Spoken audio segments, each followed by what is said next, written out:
How long, Chits?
Al, I guess if you even just point the camera back at the park, if we lose image.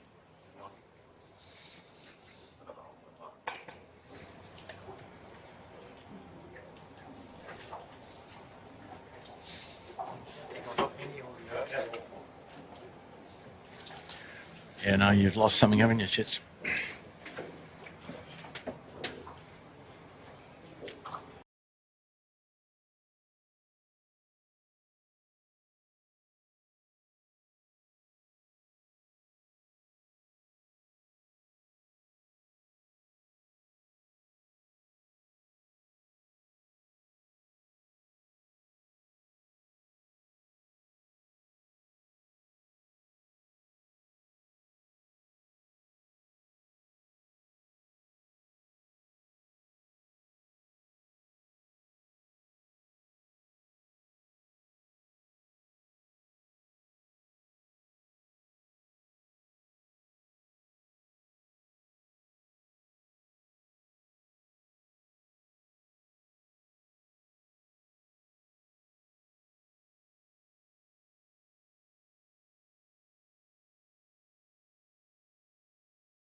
Well, good afternoon from the boat park in Double Bay while we wait for the 7th race of this year's JJ Giltinan Championship. We're on delay.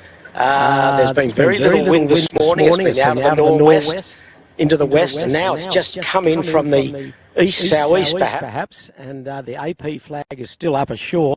So no skiffs have left the park yet, but I'm confident that racing will get underway certainly within the next hour or so. But while we wait, we're here with our friends from Germany on the Black Knight, skipper Heinrich and his crew. Heinrich, how have you enjoyed the regatta so far? We did enjoy it quite a lot. I mean, we're coming out of the European winter season, so that means we all had a 4 or 5 months of no sailing, and you fly down here, you immediately jump on the boat. Our first race was the strong wind conditions that we did. We were basically still asleep on European time. And we're starting to wake up and hopefully get in some good results. Well, you had a very good race, the second race yesterday, didn't you? Yeah. So in general, I think our starts are reasonably fine, and then we just need to find a good way to keep our pace in the fleet. It's not that easy to get good places in here, as you know, but if we get a good position after the start and we don't manage to go into some new new place that we don't know, that you're not supposed to go to, which we're still learning. I think we can keep up. Well, I think the guys that have grown up on Sydney Harbour are still learning too, so it's a tricky place to sail. It absolutely is. And during the week, it's a little bit easier, but on weekends, the traffic, that's a whole nother thing to go sailing in. Yeah. Well, if you've just joined us, we are on delay. We're waiting for the breeze to stabilise so we can get the 7th race underway, but we're here with Heinrich and the Black Knight crew. Heinrich, just run us through a few of the controls on the boat that you've got that people mightn't know about. Just talk about the rigging controls you've got here. Yeah, so basically we can adjust the main shrouds, which is hooked on a piece of the Nima, and the forward hand can control it on a very thin line, and we do that on the downwinds. We open up the rig, that gives it more power, makes a little bit rounder sails. So we use that on the downwind to get the kite a little bit of balance with the main sheet, and then pull it on once we go around the mark back upwind. Then usually the forward hand, that's Andy, he's trimming the bang, which is everything has to be trimmed from outside, from trapeze obviously. So Andy's taking care of trimming the bang and trimming the Cunningham, which is kind of the power pedal for going fast upwind. So it's all happening in the front of the boat, and I'm the guy just sitting in the back watching him do his stuff. If it doesn't work properly, it's going to get louder. Okay, well, thanks, Heinrich. Where's the camera? Here we go. Thank you very much, and best of luck today. I think we're looking close to getting out on the water, but at the moment, if you've just joined us, we're on delay, and maybe we'll cross now to Andrew Buckland, who's on the camera cut to give us an overview of the weather. Bucko, could you go ahead with that for us? Yeah, thanks, Pete. And as everybody's seen from what's on screen, pretty shiny day in Sydney. High pressure cell ridging across to the south of Sydney. So gradient with a gradient southeast flow now with a little thermal overlay on it. Expected to eventually turn into kind of around the 12 knot mark, east southeast, and we're pretty confident we'll get a start in, pretty much on time after a half-hour postponement. Okay, well, we're now with Dave O'Connor, the skipper of Shaw and Partners. Afternoon, Dave, and a tough day yesterday. Good in the first race, but what happened in the second race? We unfortunately found a tree out there, mate. We off the start we found a palm tree fawn, I guess you call it, and got stuck on our centerboard, which kind of slows you down a bit. Wasn't handy. No, it's not recommended, but up till then, you're having a pretty good regatta, so you'd say that was your discard, the second race yesterday, and got to do it all right now for the next 3 races, haven't you? Yeah, we were. That's definitely our discard. Unfortunately, that means we've got to carry a 9 or a 10, but I think, look, it's the JJ, and if there's one thing I know is that anything can happen. There's still 3 races left, and we'll definitely give it a good crack, that's for sure. But overall, you'd be pretty happy with the performance? Yeah, we're literally just Treno and I jumping in to help out. Young Tom and, filling in on the boat, so very happy with how we've gone, given that we're sort of a thrown-together crew. Well, today looks another quite tricky day. We're on delay at the moment. If you've just joined us, boats haven't left the park, but the breeze looks like it's getting around to the east somewhat, maybe a tickle of south in it, but a nice sailing breeze at the moment. We've got about 8-9 knots out there. Yeah, we'll see how we go. It's definitely looking like it's going to swing maybe to the south a bit.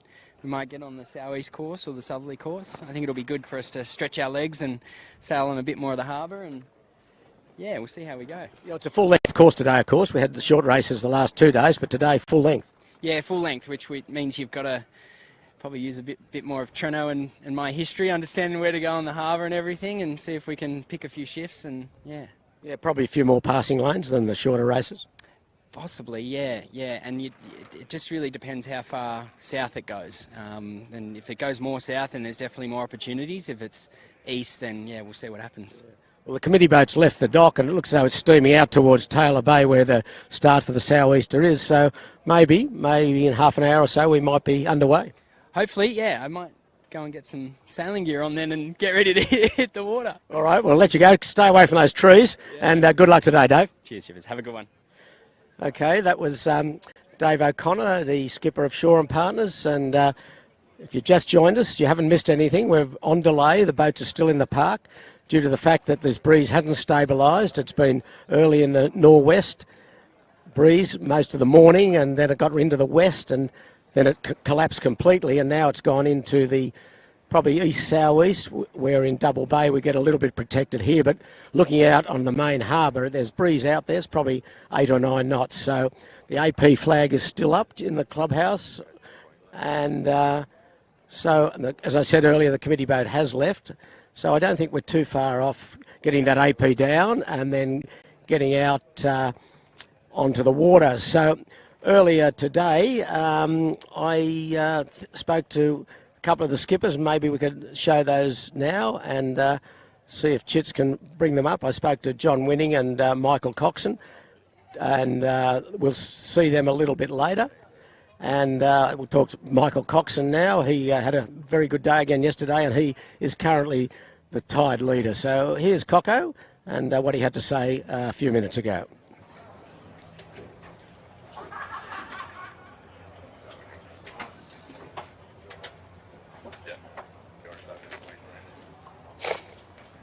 Piers, I don't know the Queenslanders. I don't know who they are. So is there anyone else we could? What about Harry Price or Rag and Famish?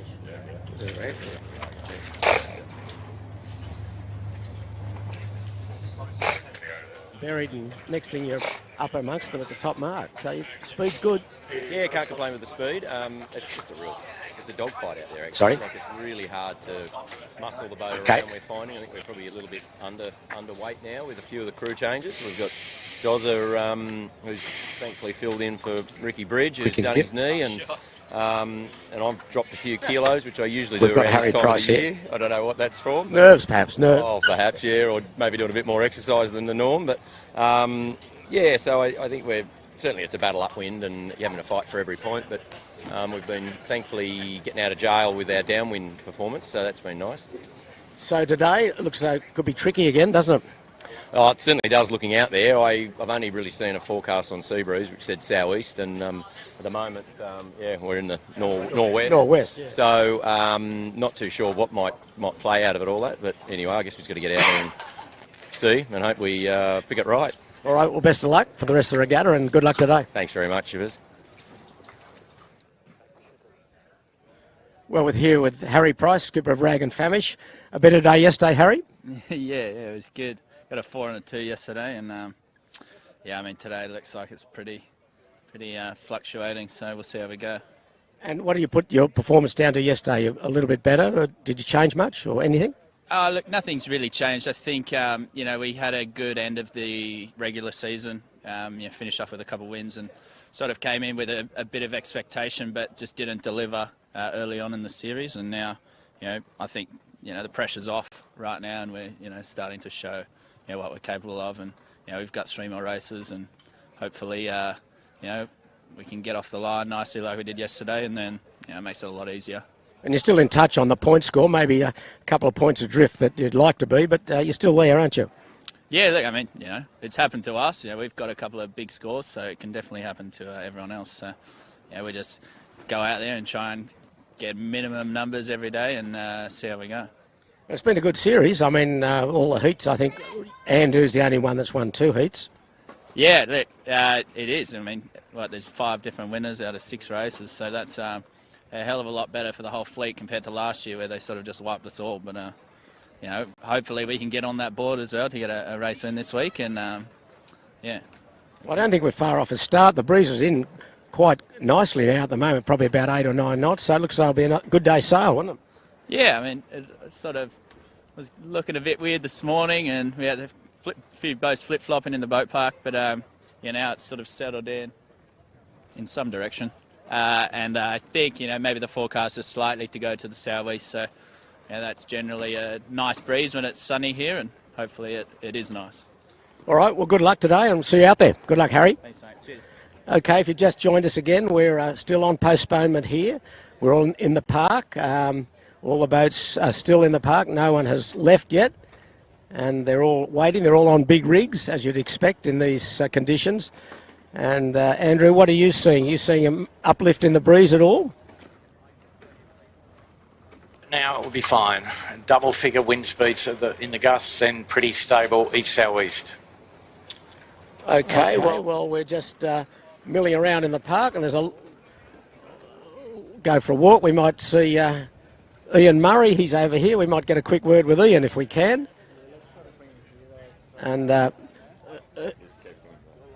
Ian's been part of the 18-footers for a long while, and he's now a mentor to the Andu crew. And just as I speak, we've got Ian here, but I've got no camera for him. But anyway, I've got to go in the sun for Ian, and I'm sure he's got an opinion or two on how the regatta's going and what's going to happen today, because certainly if anyone knows what's going on, Ian does. And Andrew Buckland's the man that made Ian famous, so Bucko tells us. Don't know whether Ian would agree to that, but anyway. Well, Ian, what do we make of today so far? Not much. Well, it's been a day of patience, really, to wait for the breeze to get around, to be influenced by the heat and the weather, and the the little change to come through and go from the westerly into the east-southeast sort of area. But that looks pretty promising now. Yeah, it does, doesn't it? We're still in the park though, but I don't think it's long before we're on the water. So, Ian, what have you made of the series so far? It's pretty tight, isn't it? Well, 3 boats on 16 points after 6 races, 3 to go. It hasn't been like that for a few years. So, yeah, it's been a good competition. There was 5 boats in the race until proceedings yesterday, and a couple of had a tougher day and have dropped back a little bit. But these sort of light, shifty days that we've seen over the last 3 days, it's been snakes and ladders for the result sheet for everyone. Everyone's sort of had good and bad, and got to get out of the start and sail your race, stay out of trouble. It's pretty tight in the pack. And your Andu boys, they got their game face on today? Well, they've always got their game face on. I hope they've just got their game on. Yeah, they've had a couple of really good performances and a couple not so good, but they were good in that last race yesterday, weren't they? Yeah, they just executed well, started well, went fast, crossed the fleet, led. They're good at leading. They just got to stop sort of getting in the ruck and, getting penalties in the ruck. Yeah, it's easier said than done. But now, Ian, quickly just focusing away from the 18s onto the America's Cup. You've been reappointed the race director for the next America's Cup in Barcelona. Exciting times for you, a lot of work.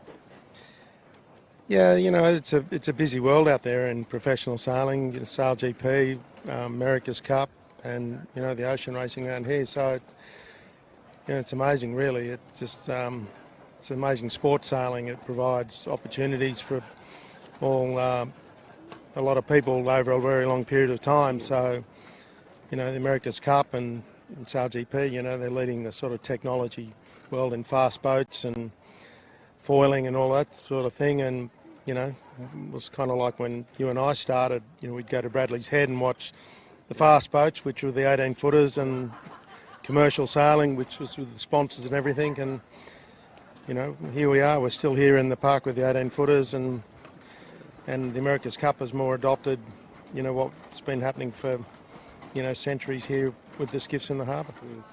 How will Barcelona be as a venue, do you think? I think Barcelona's going to be, it's a beautiful city, and it's going to be a bit tricky in the wind department, but I think the thing that has got most people concerned is the performance of the foiling boats in the waves. And, we can see that from Red Bull Alinghi, who are there, and, they're a new team, but, certainly the foiling boats are challenging in the waves. Well, good luck with the America's Cup and good luck with the 18s today. Good to see you, as always, and be on the water. Thank you. Okay, well, that was Ian Murray, one champion. We bring another champion in. Come down this side, Rob Brown. Hey, Pete. How are you, Brownie? 3-time Giltinan champion, is that right? Yeah. America's Cup winner, Admiral's Cup winner. Done it all, son. Yeah, mate. Pete, it's good to be back here. A lot of memories. I had many a battle with the previous guest speaker, Mr. Murray. Unfortunately, I was a bridesmaid to him on most occasions. It wasn't until Ian gave it away that I actually got up there and grabbed the JJ Giltinan trophy after many years of trying. So So you're residing in Brisbane, in Queensland now, and you've been giving it a bit of assistance to the Brisbane boys, the 18 Brisbane boys. Yeah, Pete, there's a real big push up there to get the 18-footers back up and running. You know, once upon a time, you look back at the trophy, and Brisbane, you know, comes up time and time again on the winners list. And they've got a brand new boat, the Bigfoot. It's the first new skiff provided to a Queensland crew since 1974. So. Which is great, you know.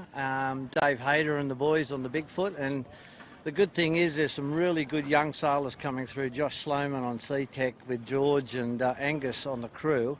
You know, these are guys in their 20s who have sailed 29ers, 49ers, and, you know, have got that real passion to get good at 18s. Unfortunately, down here, they've got the headlights in their eyes a little bit. They're not used to sailing in big fleets of 23 boats, and they're finding it very difficult to get off the start line. Once they get clear, they're going pretty well. But and Sydney Harbour, you know, Pete, how hard and difficult Sydney Harbour is to actually navigate.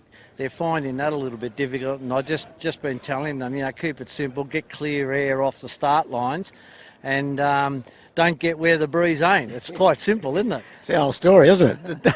Not that hard. But look, if you've just joined us, I'm here with Rob Brown, former JJ champion. We're still in the park and still on delay.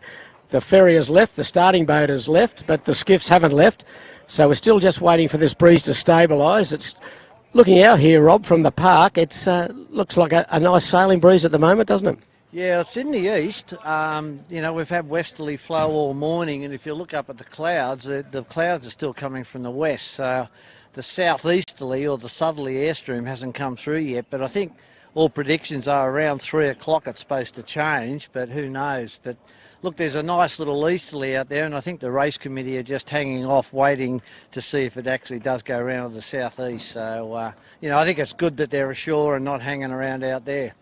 Well, I'll put you on the spot. With 3 races to go, we've got 3 boats tied for first. Who's going to win? Ooh, that's a really tough question, you know. It's been mixed results every day, hasn't it, Pete? Everyone's had their good ones, but a few of them had some bad ones. I'm going to take a bit of stab in the dark and go Finport. How's that? Okay, Keegan York. Well, boy, early on he showed some great form, and he's had a wobble or two, but he's certainly in the mix for the title.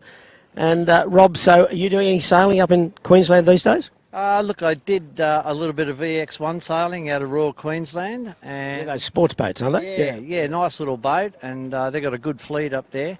And I did the Etchell Nationals down in South Australia recently, and that was great to get back on board there with Peter Bellingham and Sly, so that was good. But I'm now working for Royal Queensland Yacht Squadron, putting together the strategic plan for the Olympic Games. So that's terrific. That'll be full time. Yeah. So you know, I think I can help there and try and pull together the best thing for sailing and hopefully come up with some legacies out of 2032. So, yeah, good luck with that. But the good news is the boats are going in the water. The first in will be Rag and Famish. Rob, thanks, mate. Good to see you here. See you through the week, and we'll be underway very shortly, and we'll hand you back to the boys aboard the Camera Cat, and we'll see you out in the water very shortly. Thank you.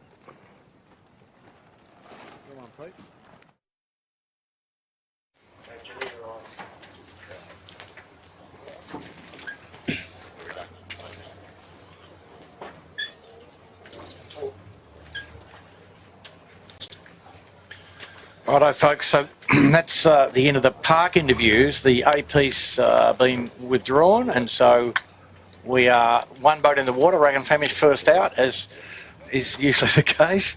And the breeze, just to cancel all the speculation, is pretty good east-south-east, and they will be able to start promptly, I believe. The wind has percolated up the harbour. Nice funneling wind.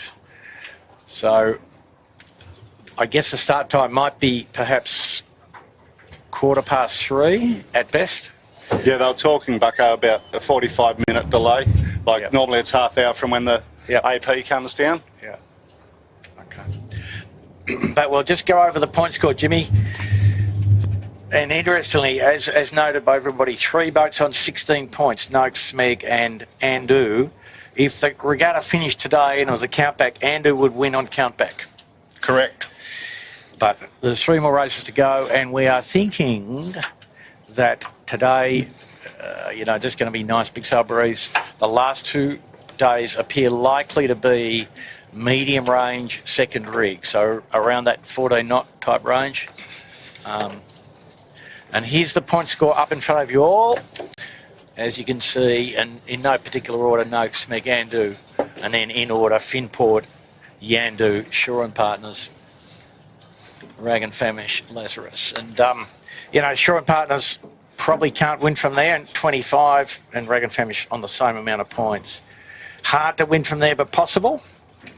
But the 5 boats in front of them, 3 on 16, as we've noted, Finport on 20 and Yandu on 22. So, Jimmy, I'll put you on the spot. Who do you think will win this regatta, given what we've just said? Look, I think Smeg's got the I think they've got it there. I think Andu's got it there. I think it's going to be out of those 2. No, that's probably what everybody believes. Everybody kind of believes that Noakes will stub their toe one more time, but they were terrific yesterday, Noakes. And I guess if I was to have an opinion, I'd be imagining that Smeg is just vaguely favoured over Andu. It's only vague, and I think it'll be a terrific contest. But mid-range second sail for the last 2 races, it may be that the slightly lighter crews get an advantage, and one of those days is going to be northeast, and one of those days is going to be southerly, and maybe it's a southerly the last day. But we think it'll go down to the wire, so we've all got something to look forward to over the weekend, indeed. So, Jimmy, you hedged your bets magnificently there, magnificently. Well, that's how you got to do it, Bucko. I say... Like the heart's with the boys on Smeg, that's for sure. Yeah, I get it. And the old Chinese proverb, mate, man who sit on fence for too long end up with splinters where? Do you know where? Did we say? Coming ready or not?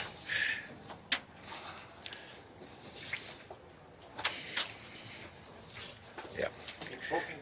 So, folks, we're just being rejoined at the wharf by Mr. Shipway, sprinting in from the park with Dylan. And we get out onto the racecourse. The committee boat's still hanging around at the entrance of Double Bay. So they look like they're setting up for an easterly, perhaps. Who knows? But that's what the wind just east or east-southeast as we speak. Oh. Yeah.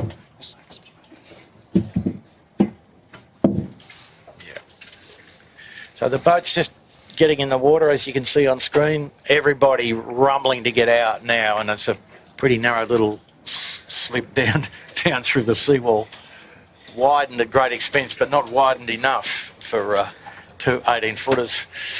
But it's a lovely day for sunbaking, Andrew, if you're into that, isn't it? It's again a cloudless autumnal sky. And, we've both used up our lifetime allowance of sun, mate, I think. Yeah, exactly. So, Andrew, as we leave the dock at Double Bay, a couple of people have been asking questions. They've been disappointed you haven't been giving the water temperature at Lord Howe Island. Have you given that today? I might have missed that. No. I can tell you it's 26 approx. Same as it's been, in fact. I think Dolly Davola was interested in that. So, Dolly, there you go. The doll. And again, we're welcome to everyone that's watching us now. We're getting the fleet all in the water right at Double Bay here. So we're just seeing Shaw and Partners. So that was interesting from Dave O'Connor. What happened to them that last race with that tree caught around their centreboard? And not recommended. The Finport, not so good, Pete. No, they had a plastic bag.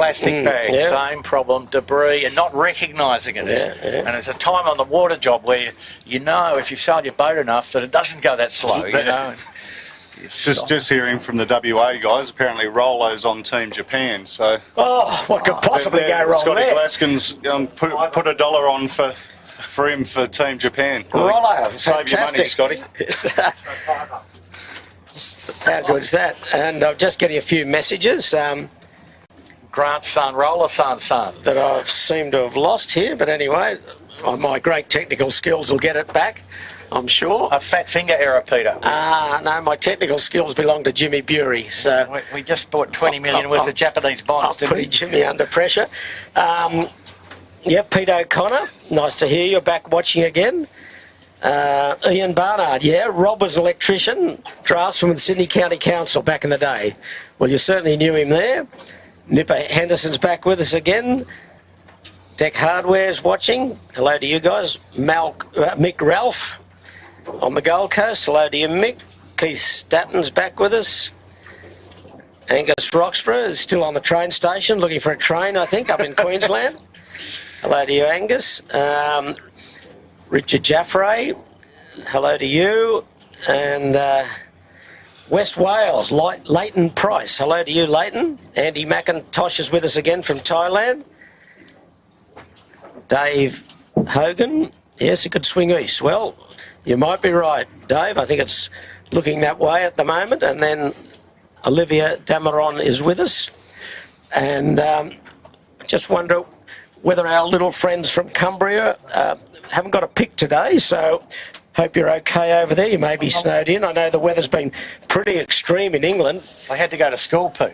Well, maybe they with their should. snowshoes on. Yes, exactly. Well, you certainly don't need snowshoes here. It's a gorgeous day, and I think we're going to have a pretty good sailing breeze, Andrew. Pete, looking out, it's above 12 knots. There you go. And all skiffs on their big rigs. Today, their day sponsor is Vycobi. And they're getting one to get off the beach. Yeah, they're getting a ripper to get off the beach. They like what they're seeing there with a bit of breeze. I think they'd prefer a stronger big sail breeze than a lighter big sail breeze. And today we're racing for the Bill Miller Memorial Trophy. And this is the heat 7 of 9, so the drops are in play. And we may have a look at the point score down the track, which is very interesting now, with 3 boats tied in first place. So I know we might have put it up early, but if you've just joined us, we'll have a quick look again with they're the 3 on the top: Noakes, Big Pete, Smeg and Andu. Finport in touch. And Yandu, who had a great day yesterday. They were boat of the day yesterday with a 1 and a 4. Short Partners in 6th spot, then Rag and Famish 7, and probably out of touch at this stage, Lazarus. But anyway, another day that we'll see this point score try a bit clearer, but at the moment, no one has jumped out to a good lead.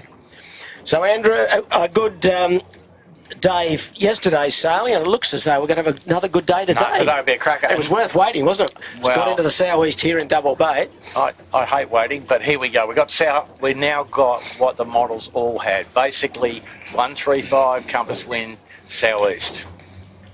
And the models are actually in pretty good agreement, just a little plus or minus on the strength, but they all had that same direction, reverse of the northwest upper flow and square to the coast. So bunch of effects to get Okay, well, as we go out of Double Bay, you can see the skiffs going out with us. Steve Holt from Napier, New Zealand. Hello to you, Steve. Nice to have you with us. And Scotty Luxton, well, he's on form, Scotty. Big rigs, win big races. There we go. Who was the first man to say that, Andrew? Before you were born, wasn't it, Pete? That's a long time ago. Well, I'm not sure. I'd have to work that out, but it was Donnie Barnett, who was a former champion and father of the cub and grandfather of Daniel. I remember vividly, Pete, watching Donnie Barnett come down to the Jive Market Shark one day in a handicap race in the Quickers there with a big purple thing made by Jackie Hambos, and Cub in the bow for his first day out. And I'm looking at this big chute. Cub was about 16, and I'm thinking, you poor bloke. But they had a good laugh about it afterwards. Well, Donnie was certainly one of the great characters of 18-footers. He won the JJs back in 1919. Here we go. Testing my memory here. He won in 1967 in the Associated Motor Club. and his brother Les, or the Buda, he was the foreign hand, and a famous name still on Sydney Harbour. And if I recall correctly, Peter, there was a protest incident in that event where they disqualified one Kenny Beechel for something. Was that correct? I'd have to look that up, Andrew. Question without notice. But I'm sure someone will, if Steve is watching, he'll know the answer to that, or if Kenny's watching. If you are, Kenny, we wish you well, and hope you can join in the coverage. Richard Campbell Burns from Mooloolaba. Hot and humid up there with no breeze. Bloody lovely here now. Breeze, it's actually quite cool now, 23, 24 degrees. Same as the water temperature, but the pressure pretty good. So Angus Roxburgh telling us the trains run on time up there in Brisbane. Unlike Sydney, that's a bit cheeky for you, Angus. But good luck on that station. So here we go, and if you've just joined us, you haven't missed anything. The boats have been on postponement in the park, and they've just literally left the park now on a beautiful afternoon on the harbour. It's going to be a really good big sail day. And what does that starting line tell us? Are we doing perhaps a windward leeward, Jimmy, or what do you think? No, it's an easterly course. Easterly and course? that's the Jai mark. Oh, correct. Okay, I just saw the... Is that the committee boat there? Or? Yeah, no, No, that's not the committee boat. There's another AWB out here. There's on the other side of Clark Islands, our start boat. Somewhere. Just behind the spinning group. Okay, so we'll get up a bit closer and see. We're assuming the easterly course, yep. That's a long, tricky course, and tricky certainly as they get up into Rose Bay. And there's a great shot of the distant shores of Watson's Bay and South Head. And some of the blokes having a look at that top end of the deep before they go down to start. And interesting, the ferry had quite a few on board today. You know why, Jimmy? A free drink on arrival. Free drink, free beer, free wine. Free beer tomorrow. Andrew, you don't need free beer. Free beer tomorrow. I saw you and Shorty Mackay. What were you talking about last night? Did either of you know? They probably did know then. They don't remember now. Frankly speaking, I was trying to have a rather detailed discussion with one Lee Napton.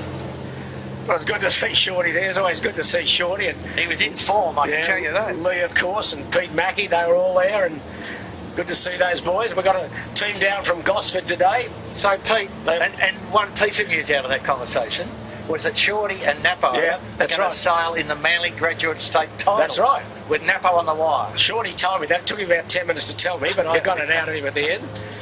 So the Georges Rivers boys were there in force. The Gosford boys are here today. And you know, you couldn't imagine a better bloke than Peter Mackey to be your minder, could you? You know, no, you'd want him on your side. Exactly. So it was a pretty funny evening. Yeah, I was picking teams. I picked Pete Mackey and Ike from Full House. I went and said g'day to big Ike, and he's a dead ringer, isn't he? Yep, and I think you'd be safe out anywhere on the town. Exactly. And one of the 8 great characters of 18-footers in bygone era, Bobby Joy's out on the ferry today with Glynis. Great to see you here, Joy Boy. Gee, we've had a lot of laughs over the years with Joy Boy, and stays in the Century Battery. And Margaret Perdrio here, the wife of the late Ian Perdrio. Lovely to see Margaret out watching, and of course her husband Perce was a great stalwart of the 18s and sailing in Sydney in general. So lovely to see you here, Margaret. And there's the Shore Partners running down without a tree attached to their boat.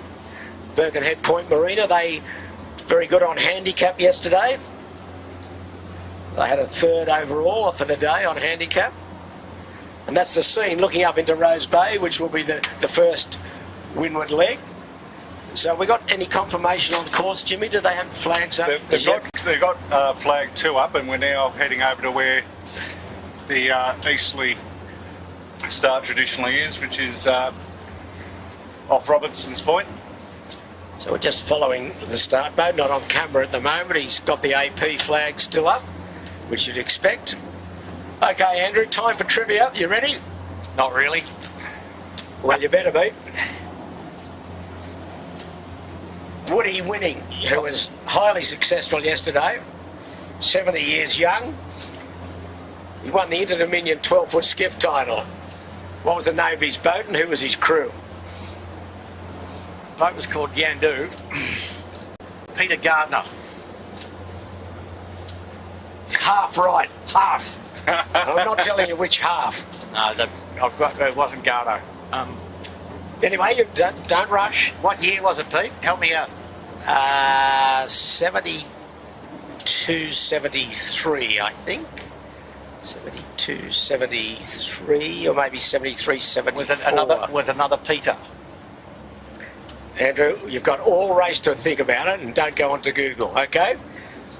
So you raced. I give you all this time, and you rushed in, okay? Rushed in. All right. So my memory's not going to get better, I can tell you. Well, you never know.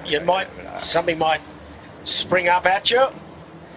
And hello to Doug and Johnny Storick from their chandlery in Rushcutters Bay. They're watching, and he's enjoying the coverage. Hello to you guys. Another famous name around Sydney Harbour, the Sturrocks.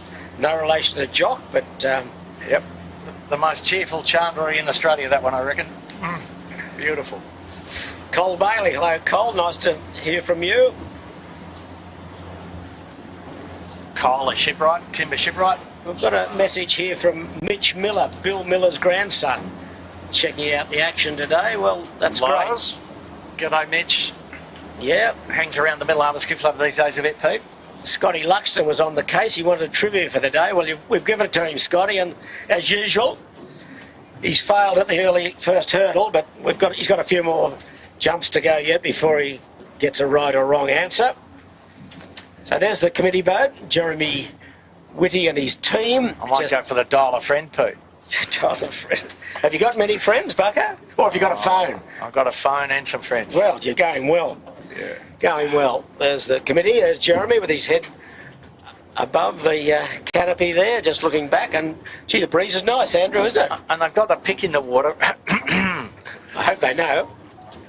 I think they do. Yeah. Give us a go on this breeze, Andrew. What have we got, 10 knots? 11 perhaps? A little more, Pete. Perhaps 12. Yeah, a bit spiky, a bit lifty offy, and a bit lovely big sail breeze. This is going to be a good race. A full race course today, as opposed to the last 2 days, where we've had short courses. And today's race sponsor, Vycobi. Saw Pat in the park. He was just back from overseas on a business trip.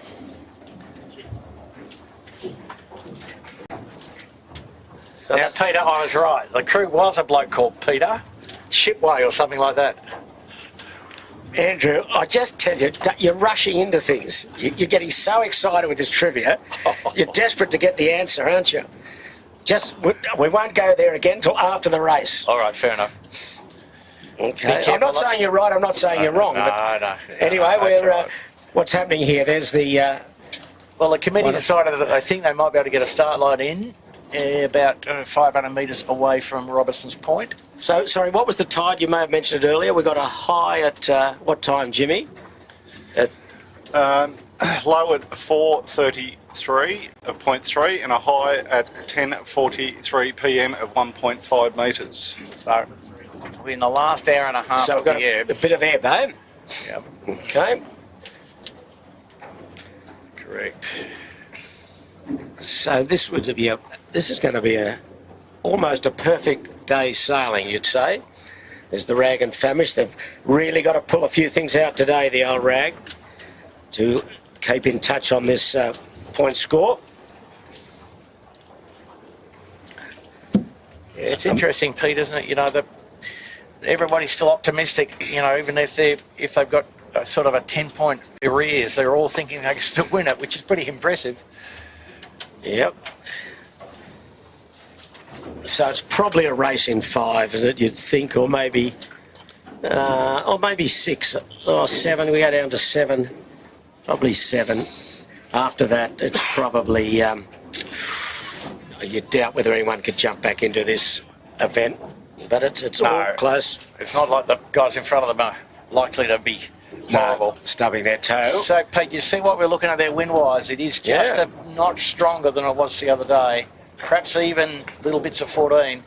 Yes, so favour the heavier cruise. perhaps. Perhaps, yeah. Perhaps. Could be a bit lighter up near the weather mark in No, absolutely. Rose Bay. Up on the lee shore. Sorry, the windward shore. But some of the models have got it building and some have got it fading as the peak sunshine goes past us, which is probably about now. So maximum sun, maximum thermal. There's one of the Queenslanders in the distance. SeaTech. Young Henry's just going across at the screen. SeaTech crew of Josh Sloman, George Morton and Angus Barker. Oh, maybe we shouldn't have looked at them. Whooshka, they're over. You sank them, Peter, with a great deal of accuracy. Send them but don't sing me. Send me but don't sing. Anyway, they've certainly got time to get the boat up. Committee boat is on station and AP flag still up. Unravelling the course flag, Pete. Oh, important, I would think. So once we get that unravelled and they declare the course, of course, 2, Jimmy. Easterly. And we might run through that, Jimmy. If we've got a graphic to go up there with course 2, but I'll come to that in a moment, perhaps. Yep, no. So the course 2, which is Easterly course, we start down at Robinson Point, but we're just more towards Athelby at the moment. The boys work their way up into Rose Bay, round the mark, set shoots, run to Clark Island, round the jibe mark there, and then down to Carraba Point down near Kirribilli, work their way all the way back up to Rose Bay, run straight back down to Carraba Point, work their way back up to Rose Bay for the last time, and then run to the finish off Clark Island out the front of the club. Beautiful little short run. Yeah. And I say it again, this looks a pretty good day for sailing now, Andrew, doesn't it? Yeah. 9, 10, 11, 12 knots perhaps, in the gust maybe a whisker more. Anchors are coming up on the starboat, so we'll be on the move again. Right, so if you've just joined us, it's 10 past 3 in Sydney, and you haven't missed anything. We were on delay for a long time for this breeze to settle, and it's now settled in at, at easterly, Andrew? We've got a pretty much easterly, haven't we? About somewhere around 100, 105 compass, magnetic. Now, Cole Bailey's getting a bit of free advertising. He says the Ripple side is still looking good after our refit. There you go, Cole. So that's $100 from you, Cole, for that free plug. Yeah.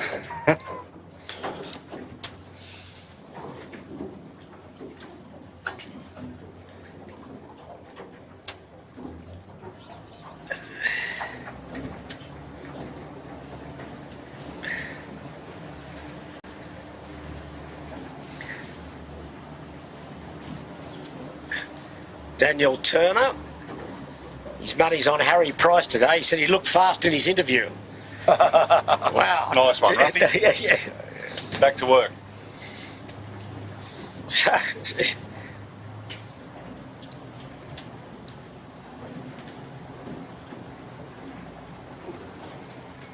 There's the Noakes youth team. They were very prominent yesterday.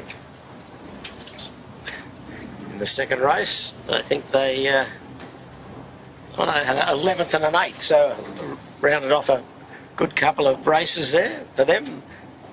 And they're at the moment in, where are they on the table? They're ninth. Okay, in the top 10. There's yesterday's boat of the day, the mighty Yandu with Fang Warren, Josh Babeski and Woody Winning. Just have a look at things. Upwind as the committee boat is just still manoeuvring.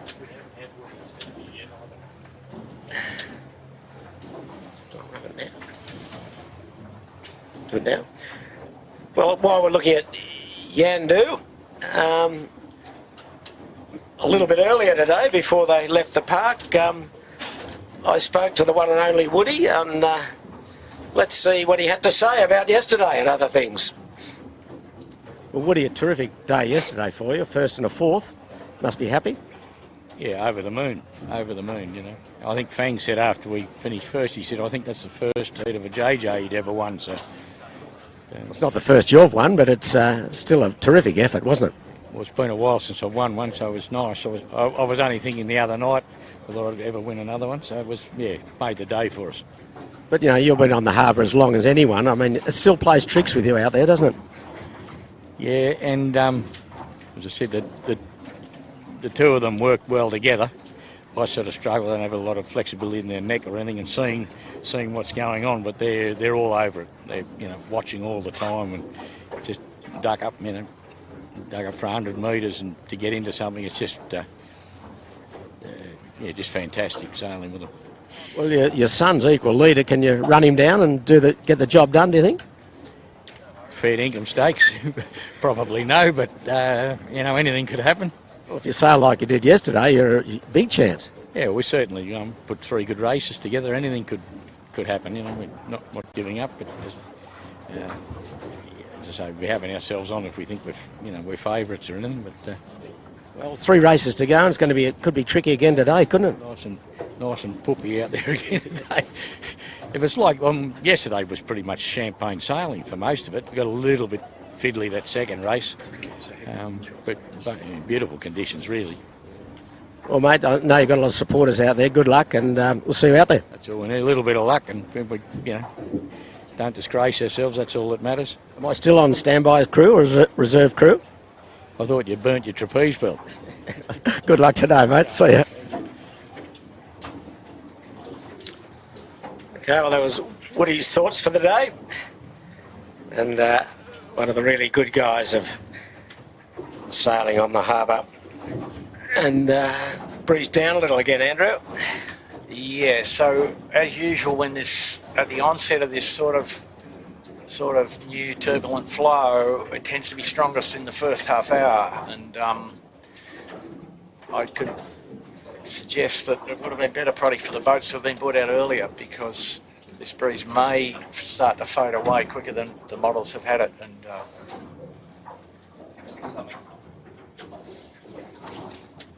yeah, compass wind about 100 as we've discussed. So, but Pete, you can see the puff is 12, but where we are right now near the committee boat, the lull might be down below and around 8 to 10. Yep. Cool air over the hot water is what's happening. So hello to John Gilliard. You've got the trivia question answered correctly, John, but fortunately Bucko doesn't see what I'm looking at, so he doesn't know the answer. Secretsquirrel.com. Yep, exactly. We're just the western side of Bradley's Head in Athelbite, waiting for signals. And have we got the other end of the line down? No, not yet. Dougie Cameron just had to run something from ashore, Ripple side to Noakes Youth. I've been watching. He's got the checkered mark in the back there. He is coming back. Okay, there they are. There's with his trusty offside of Richard winning today, the cousin of Woody winning. He's back in action for this big series. One of the other good guys on Sydney Harbour.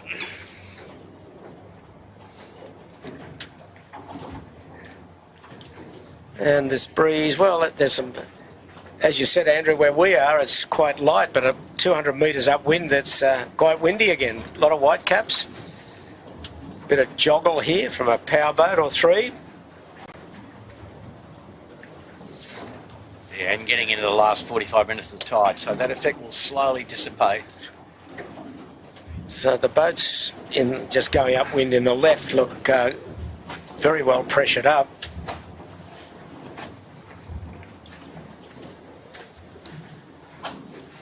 Still no sign of signals. The pin is not down, so we're still a fair way away from the start.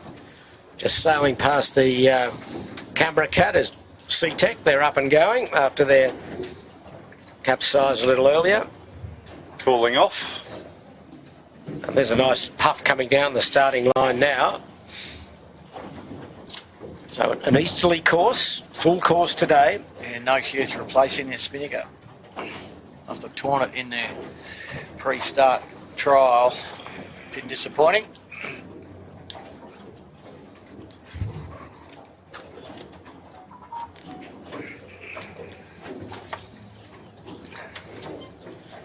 Andrew's phone's ringing. Might be Shorty Mackay. Bucker?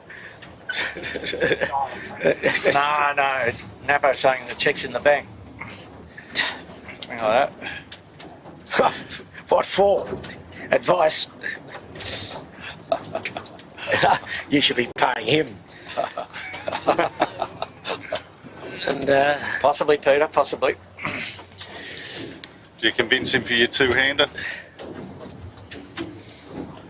Yeah, we are discussing the possibilities, let's say that. Marine outlet. Cam Gundy. I was talking to Cam last evening and a little disappointed. And I said to him, I thought early on in the year you had some good performances with your big rig. He said, yeah, we just really haven't got it together for whatever reason. He said, we're just lacking a tick of speed. And he thought he'd be a bit higher up. But today is another big sail breeze with a bit more puff in it. See how he gets on,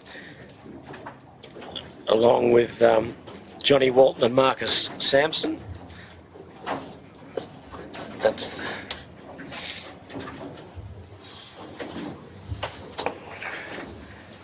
Noakes Big Pete. Well, he had a disappointing last race. Did you get an update from Sean, Andrew, on his last race yesterday? No, I was too afraid to ask. Well, I had a chat to him and he said that nothing dramatic. When that big ferry stopped, he really got... No, he didn't never go that too well, did he? Badly caught there. He tacked under it and then he got in the lee and then he stopped and started and pinned on the shore and had to take a lot of sterns, and he just, by the time he sort of got going and wriggled himself out, the leaders had gone and he could just never get back in touch. Yeah, I think we said on the commentary, he was back in about 16th at one point there. So he realises that's his drop, so he can't really afford another really bad place, but he's still top of the leaderboard, sharing that top spot. You're right, completely correct. But he looked pretty good, didn't he, in the other race? First race he did. Yeah. He's looked good with the big sail on the last couple of days. Yeah. So, Pete, I'd had a couple of beers with the North Sales boys also last night, and that was pretty interesting. And they asked if I'd given them, I said you'd extolled the virtues of the blue round circles. But just for the viewers, there is a range of sailmakers in the fleet here, obviously. And, boats that have won races include boats equipped with Dark Horse sails, which is Nick Daly with a bit of help from Michael Carter, and also on Doyle's on Noakes. On Noakes, Doyle, and a few other. There's some other scattering of Doyle sails amongst a couple of other boats as well. But Norths have been prominent, working hard on it, and they've done a good job. And the standard at the top of the fleet here, the rigs is pretty high. I'll be free to say that. But, well, Andrew, got a bit more trivia for you here. I thought trivia was over till after the race. No, this is a beauty. This is a really good one. A really good one. Really good one. How many JJs we had? 73? That's what we think. Okay. Well, there's a winner watching. Who is it? He's a crewman. And he's watching. A crewman. So that, it could be a lot of people, but I'll narrow it down shortly. No good looking at the program. That's not going to tell you. It might help me. He's a crewman, okay? One of the really nice guys. That narrows it down. No. They're all nice guys. Some are nicer than others. Go the other way, Andrew. You've got to turn the program to the back. Somewhere. God, you need help. There, have a go. You got the pages now. That's correct. I'll tell you, it's not someone from 1938. There you go. That's the first clue. The first clue. Sorry, folks. I mean, question on notice. Well, Andrew, you've got to be on your game in this. Oh, God. Do you want a clue? Another clue? Yeah, better. It's since 1950. Gee, that's helpful. Well, I'm narrowing it down. Not at all. And before 2,000. Okay. A crewman. Yep, someone we know very well. We don't see often. There's a clue. And while you're thinking of that, I'll say hello to Jay Harrison, a great friend of ours. His son Geronimo's working the bow for Marcus Ashley Jones on the Lazarus. He says he's listening to us for the first... Oh, listening to you, Bucko, for the first time ever. And he's a bit shaky, he says. Too much sun, he reckons you've had.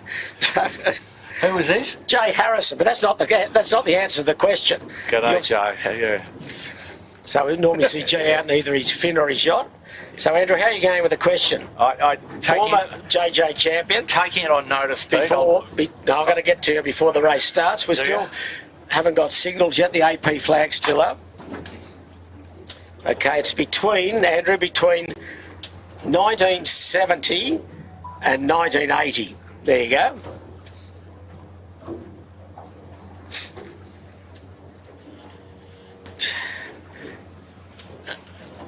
There's Yandu in the background, the Burrowang, Simon Nern, who had his best race in the second race yesterday. We've got an easterly breeze and we're hearing some sound signals off the committee boat. The AP is down, okay.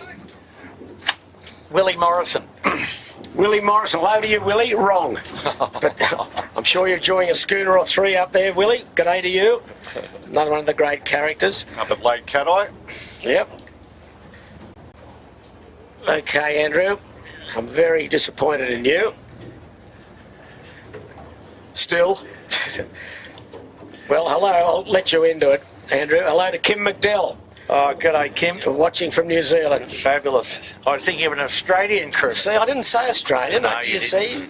Deceived. That's where you went wrong. Sorry, that's where you went wrong. Put you through the agony. A nice person. Hope you're well, and I'm glad you're enjoying the coverage. It's been a long time since the great days of the Travelodge New Zealand when you and your brother Terry won in 1974, and I know you were over a few years ago to see Honda weave some magic. So lovely to know you're watching, and hope all's well in New Zealand. You've had a pretty tough time weather-wise over there. So enjoy the race, settle back and have a cold one or a cup of tea, because it's going to be a terrific race today. Full course, big sail breeze. I better say hello to my daughter. She wants me to give her a shout out. Hello, Grace. You should be working. I don't know you're doing watching, but I still love you. So here we go. We've got 4 minutes, 4.5 minutes to go for this race, the 7th heat for the Bill Miller Trophy, and today sponsored by Kobe. Bill, of course, sailed the 18-footers for many years in boats named Donnelly. Life member from 1958.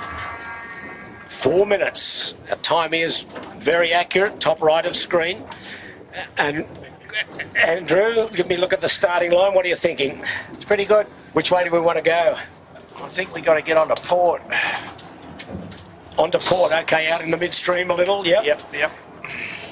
Okay, there's the ferry, free beer and wine there. Pete, you'd observe the line's nice and long, but the guys on starboard end up with a bit of trouble. And there is good pressure under the headland, but eventually it does dissipate entirely. Yeah, well, that's the Bradley's headland we're looking at now, the lighthouse at the point. And we've got just over 3 to go. So we'll see. Not enough current probably to make too much difference. No. But just a little. And the breeze is just lucky to be 10 knots here at the start. A bit more out in the middle of the harbour, and round Bradley's perhaps 11 or 12. But right here at the starting line, it's lifted off a little. Nice, comfortable, but the water fairly bumpy. Comparable to the number of power vessels, basically. So where do you want me to start, Andrew? Up at the committee boat? I want to start at the committee boat and tack. And get across. Yeah. All right, I'll see what I can do for you.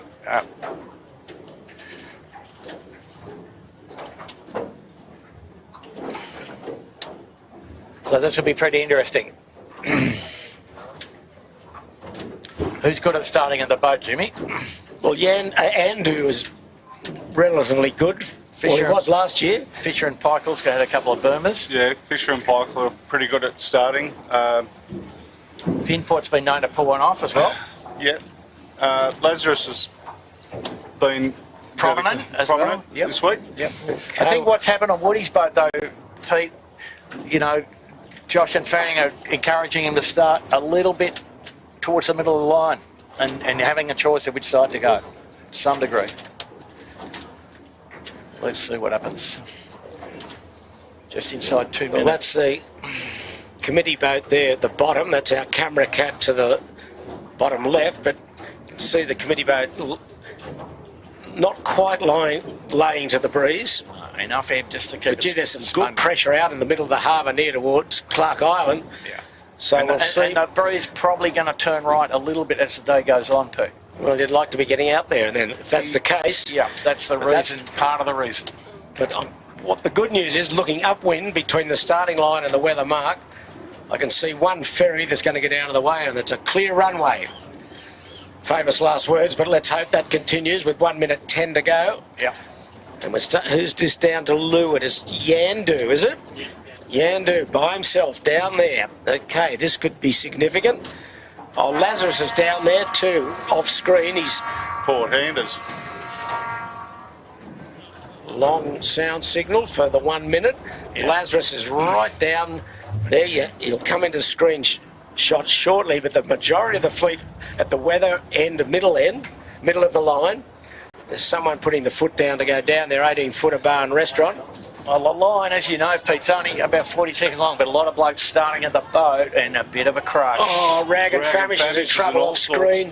Oh, he was on port. Andrews, Berries, Rag Famish is all but capsized. And Bigfoot is all but capsized. And a big right-hand puff coming around the back of the boat. 20 seconds to go.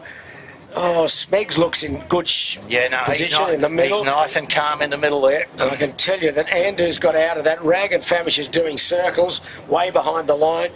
You can only hope for a general recall here. I think we're going to be clean. 3, 2, 1. Yeah, clean. Yep. The big Black Knight got it at the committee boat. Finport in strong position at the committee boat as well. Yeah, Finport will be the first boat on the port. And Rag Famish.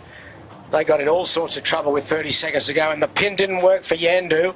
No. He's got to take all their sterns. Okay, Finport's quick to tack onto port to get out into the stream. And have a look at the puff coming to pick him up, Pete. Yeah, well, there's the Rag has just crossed the line now, but anyway, we're away, majority on starboard. So Yandu did, he took a lot of sterns and now he's got clear air. He's done all right for the guy that came from the wrong end. Yes. That's Yandu with a red and blue oval.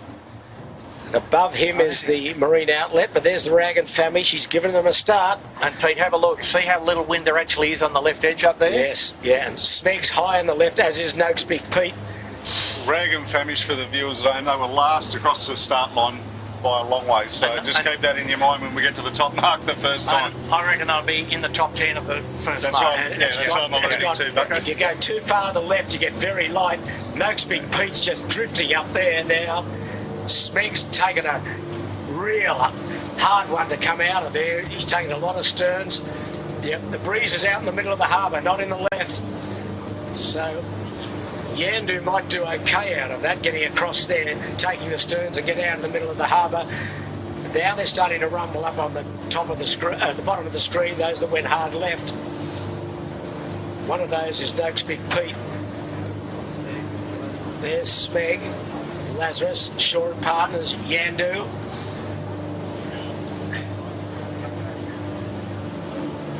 So the first to bail out and go right was Finport. Let's see how he comes out of all this. We're racing up into Rose Bay, the windward mark the first time. Long course, race 7 of the championship, easterly course, breeze about 8 to 10, 11 knots at times. Yeah, just nice leaning back big sail, Pete, isn't it? And a Manly ferry coming to join the party. So where are we seeing the leaders coming from? It's hard to tell at the moment. No, we need to get... Yeah, we've just got a bit of terra firma in front of us. So Andrew is going left. right into Bradley's head. That's Andu. Well, yeah, but he was in row C. Yeah, Pete. he was, but so he's just got to wiggle his way a bit here. There he goes, tacking now. So there's Yandu. And below him is the 80-footer bar. And is that Finport coming back? I think it is Finport. So Yandu looks strong. Geez, he's quick. He missed the start big time. And now he's not far off a lead. Well, looking at that, Pete, Finport and Yandu lead. Yeah, Yandu coming out hard of the left. There it is. There is John Winning Jr. Yeah. Finport's up on his hip. Yeah, and but there's Finport. So that's looking from the other side now, Pete. So Finport's in front, I think, but Yandu definitely second. And just behind them is Shaw and Partners, but Dave O'Connor. Andu's burgled their way back in. into... Andu's in certainly the top half dozen top or half so. dozen, yeah. And the breeze now, it's 8 to 10 out of the east. And there's Andu left. Yeah, he's not going to be far out of this. He looks to be very strong at the moment. But it's Finport and Yandu are leading. Probably Shaw and Partners next. Bit of inversion in his mainsail. Yeah, so Pete, the puffs are actually above 12. And also prominent is Birkenhead Point Marina and Lazarus. Birkenhead's done very well.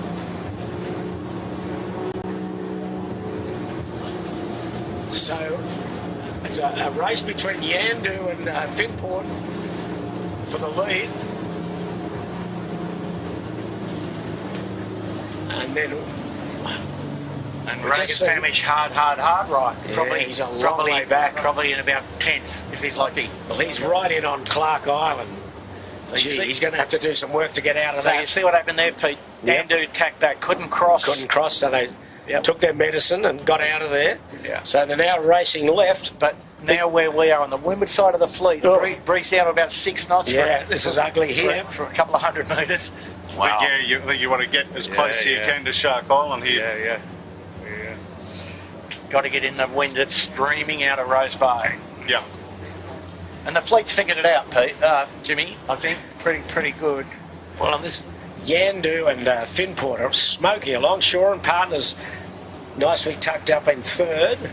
Smeg's also wriggling his way out of he's out of Division B, we'll call it. And I think John Winning, Senior, yesterday said that how good Josh and Fang were of joining the dots. Oh yeah, no, and, you've got two really good top crew. 2 practitioners, that's for sure. Finport about to put the hammer down here, Pete. I think they're a little faster than Yandu. Well, this mark is basically the same rig, so probably maybe there's not too much in it. Who knows? So the mark is past Shark Island up into Rose Bay. Oh, it'll be perilous up there too, yes, Pete, won't it? Perilous upwind and perilous downwind. Yep. So there's a lot of race to play out yet. So there's Finport and Yandu going in towards Shark Island. Just looking for one to come back on. So I think Yandu can't. Well, if he tacks, he's got to take the stern of Finport. And now going to the right, which a bit off screen, but back a little is, here we go, Big Pete and Lazarus. And there's some good streak of pressure here. Both boats moving very nicely, and just behind them, Smeg. Big Pete's dug themselves out of deep too. Amazing. The boat that is deep is Rag and Famish after that tangle up at the start. Big Pete tacks. Smeg tacks. What's Lazarus going to do? He's going to keep going. He's going to stand into the next puff. Yeah, there's a good puff coming to him that he tacks into. Yeah. Beautiful tack from the Lazarus. Just perfect. So there's the leader, Keegan York. Gus Williams and Phil Marshall in the Finport Finance. And they've got a good lead now, Pete. Well, it's a lead. I wouldn't say it's good. Any lead's a good lead, but it's tight. Boats coming out of the right. No, Pete, but what I'm saying is the gap to third is now big. Yes. They're not beating Woody by much, but that group is... Wow, and look at Noakes Big Pete, though. Yes. Okay, he's got himself into third spot by the look of it, and the other boat, just to leeward of him, is Noakes Youth. And Noakes Youth given Andrew a bit of a touch up. Yes. Shaw and Partners is back. They're just off on the left of screen. So there's the picture. It's all very close. So it's Yandu and Finport, and we're about 300 metres downwind of the turning mark.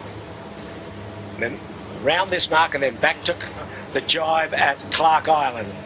Yandu tacks. Yandu had to abandon ship for having a drag race with Finport. Pressure's on everywhere, but it's Big Peak that's really motoring down there to leeward of Yandu. Below him is Noakes Youth and Andu. Andu's going right into Shark, looking for the left-hander down the side of the island. He's not far off tacking Andu. There he goes. Now, Finport doesn't have to tack again until he gets past the island, so it might be a little gain here to Finport. Is that the bit of tree that we got yesterday? Yeah, well, there's a bit of tree just passing the camera cat. Dave O'Connor will stay clear of that. Yeah. So how's Andu coming across here on port? Looks strong. He looks pretty good now, doesn't he? Yeah, he's not far out of this. Not far out of it at all. That's some A-grade wriggling from those boys. Well, as you'd expect, they're starting to put the pedal down. They've just taken the stern of Finport. So now a bit of a problem for Finport. Andu will be on starboard when he comes back. Let's see what happens. Finport hasn't got great height there. Yandu's coming around his bow. So how far is Andu going to go out towards Point Piper? Well, here's the thing, Pete. Not far because he's tacking now. As we discussed, the breeze up here quite a bit lighter. So Smeg's the boat that's still going to the right. There's Smeg there. Smeg about to tack on this little puff on the point here. Pretty good. He missed most of it though. Pretty good though. But he still looks good. A lovely tack and a lovely right hand. And Smeg's, as you said, got himself back into it. And the other boat that's come back into it, Rag and Famish. So the right has paid in the second half of this beat. It looks untidy, but look at Smeg just lifting. Yeah, he's lifting. 10 degrees higher than Andu. 12 and a half. Smeg, look at this. If he can hold this right-hander, he's going to put himself right in the frame. The other boats are 10, 20 degrees lower. So who's going to drop off here? Smeg at the moment is really wriggled his way into this.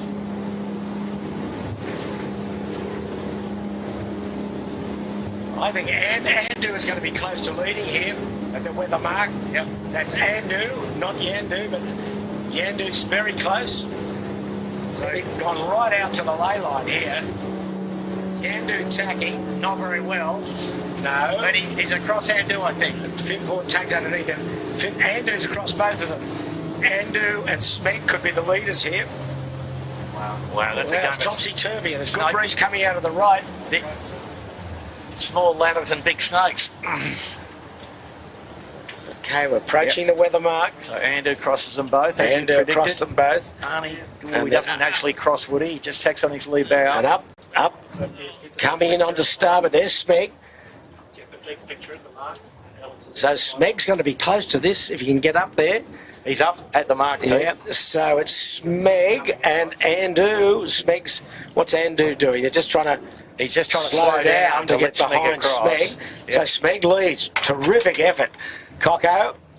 Andu's going to try and sneak inside him, which he will do. And Finport trying to squeeze up from there. Yeah, Finport in an ugly position. Might or might not be a good thing, but and at least he'll be well in touch. Andu, Smeg, Yandu. Oh, Finport's got a bit on here.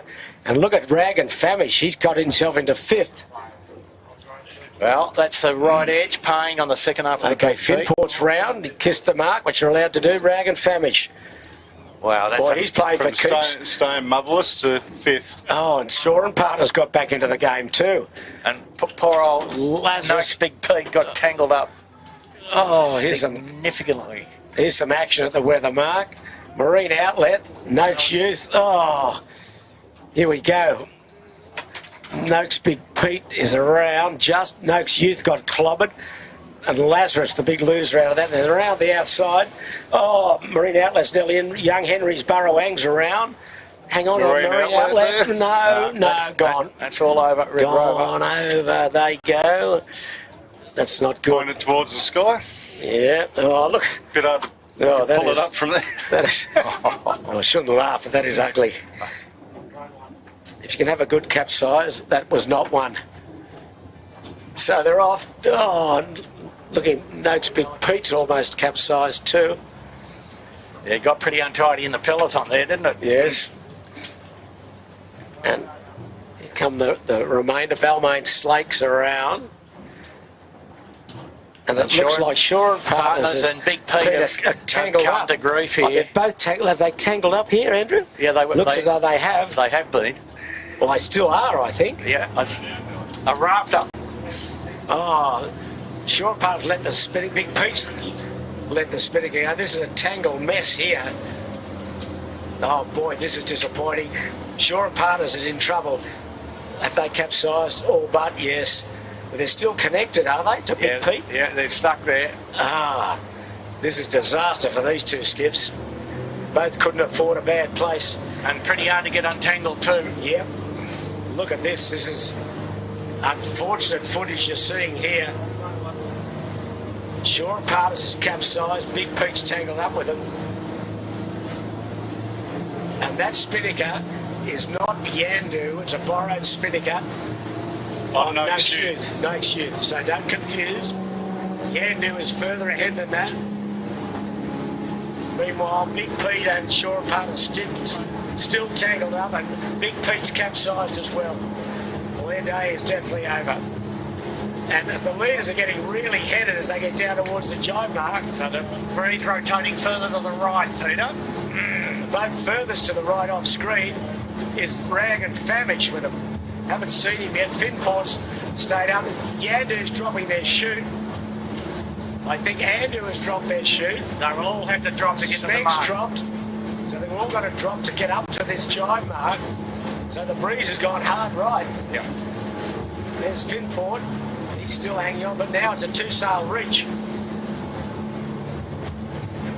And way to the right, off screen, is Rag and Famish. He can be close to third here. Gee, that's a great recovery from those boys. From where they were at the start. They were last over the start line, as Jimmy said. And it's Smeggy still maintained his lead. So Smeg's got himself close to third with Yandu and Finport. There's Smeggy, he hasn't dropped yet, and he probably will try and carry this right to the mark. Rag and Famish. Rag and Famish, Rag and Famish rather, sorry. Smeg just two-sail reaching. So it's now light air advantage, Rag and Famish. Absolutely, with the spinnaker, he's rumbling down over the top of Andu.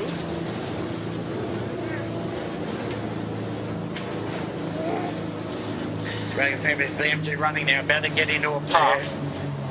Smeg and Andu look slow. And the other guys had to rehoist. But that's okay. Smeg's at the mark pretty efficiently. And he'll sail a little bit to get into the next bit of pressure coming out of the bay up here. Yeah. Rag and Famish up to second, effectively. Definitely put the bit between the teeth, haven't they? Wow. Well, they did after that start, Jimmy. So they're running into Clark Island. They're going to run out of water here in a moment. But they waited till they got a good puff, Pete. And they'll be Yeah, able to... they've got the bow down, and look at that. How long it'll last is questionable. Yeah, I'm just trying to run down on that one a bit, and then they'll flip over, I So suggest. Finport and Yandu are around in 4th and 5th. So these top performers are all in the top 5. Well, only missing is Big Pete and Shaw and Partners. Poor old Big Pete and Shaw and Partners stubbed their toes. And well, stubbed their toes more than that. Shaw and Partners are back up. I'm looking back up the course and looks like can't see Big Pete at the moment. Oh yes, I can see. Oh yeah, I can see Big Pete. They're way back. They're both back up and rumbling. So what's the go here on these leaders, Andrew? I mean, Smeg's put the foot down and gone. Smeg hooked onto the front of a puff and off they went. Rag and Famish and Andu going out in the middle of the harbour, and Yandu and Finport hanging on Port Jibe. Pretty brave to hang on port, but yes, there's less wind up under the shoreline. So following this group is Lazarus, and then Noakes Youth. So Pete, quite surprising And here. Team Japan. Team Japan. Nobody in a lot of window of the leading bunch, really. But Smeg has really jumped away here. Gee, sailing well, Smeg, upwind and downwind. Yeah, Former champion, 4-time champion, Michael Coxon. Well, they've been very calm, Peter. Experience showing out a bit here. Coco and James Doran and Tom Anderson. Very polished effort so far. Now he's just running out a bit of gas. So there's Finport and Yandu.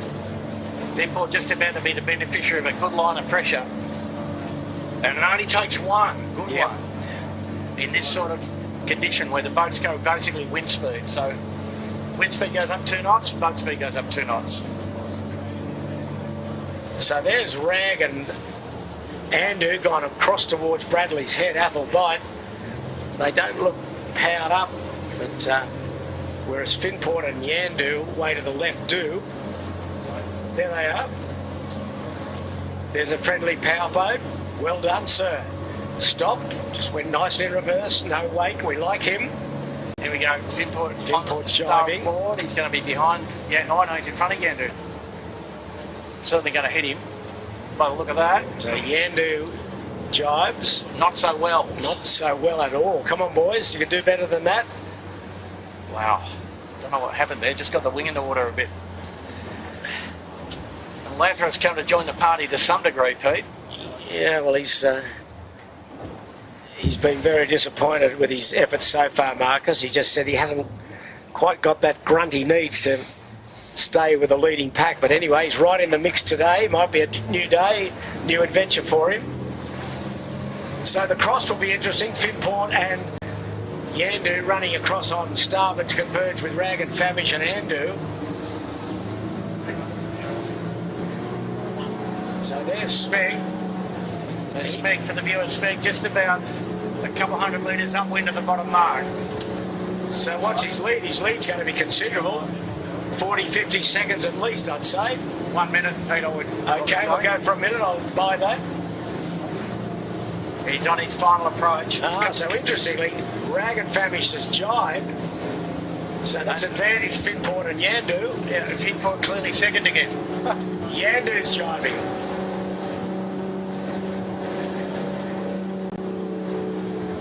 Here goes Smeg. Jibe drop. And Lazarus come up to them as well, Pete.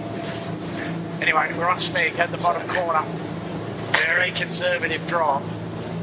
Well, this up off Robertson Point. Wow, this is a nice lead. Clock going, Andrew?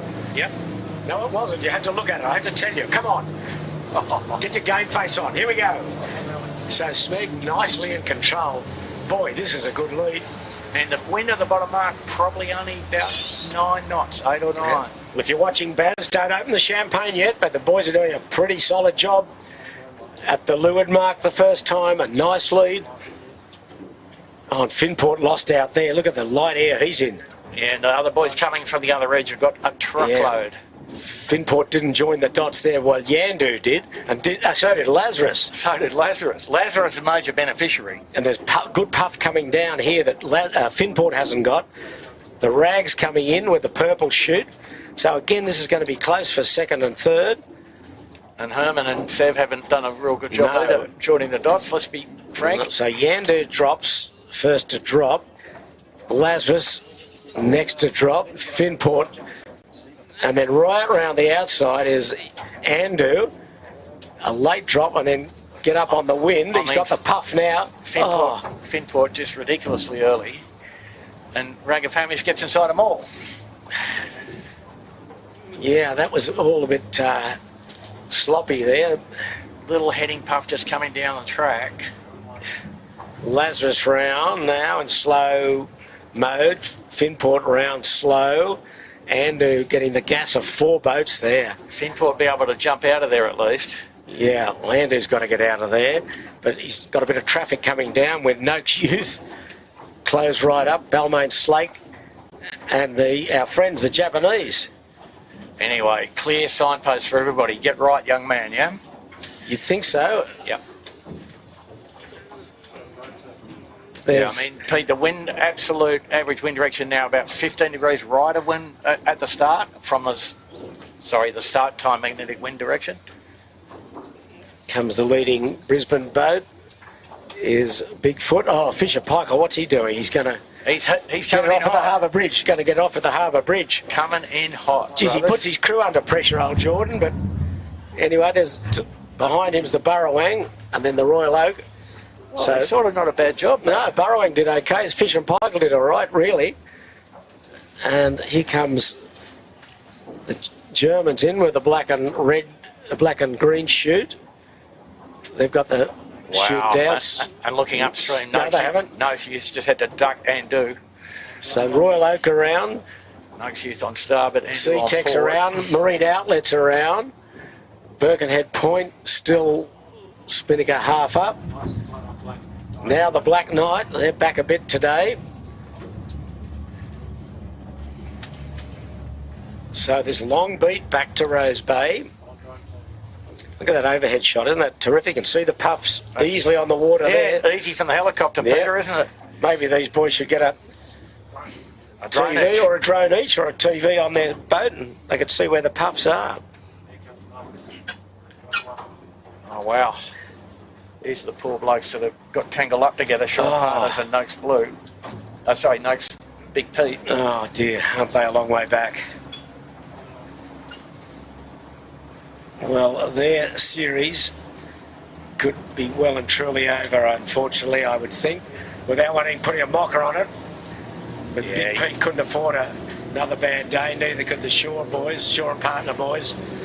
But they are back at second and third last. After that tangle up, but there's Shore and Partner still coming downwind. Meanwhile, the breeze in the right. It'll be interesting here now, Pete, looking upwind.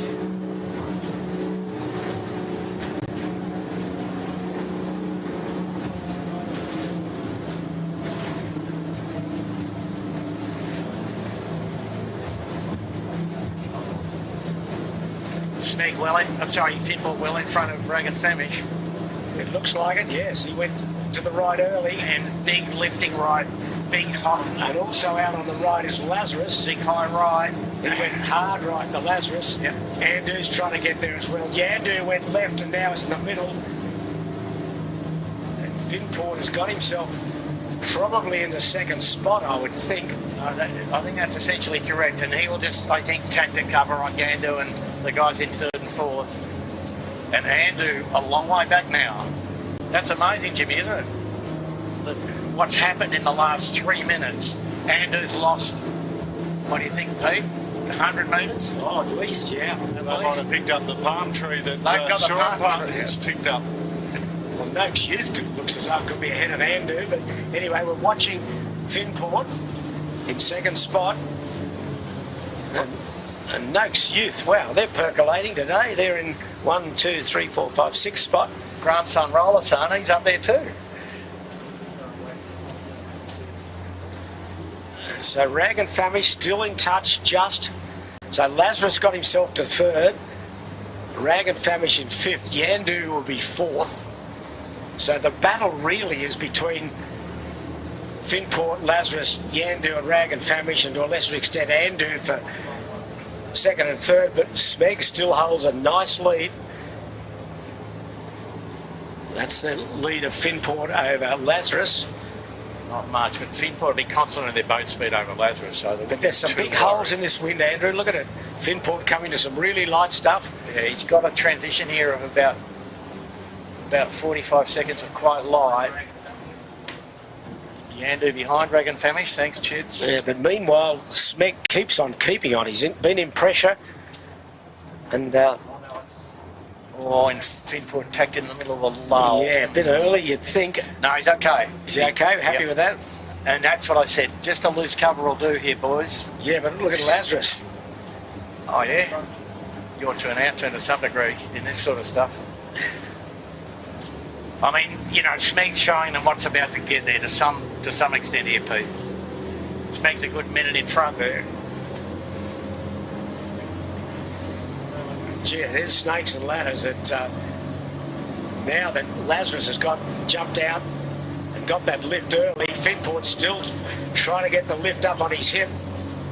More wind coming for Finport here in a minute.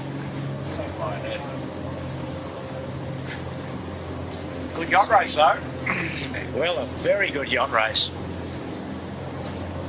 Smeg trying to consolidate his position so far. He's had a second, fifth, first, sixth, third and fifth. Yeah, he needs a win today to put him on par so that... Well, he'll be putting the rest on notice if he can get the chocolates, but anyway, it's a long way to go. And Andrew's starting to percolate there as well. Yeah, but I think Pete Smeg likes leading. He's a good race leader. Some people can't do it. He's pretty good at it. They are pretty good at it.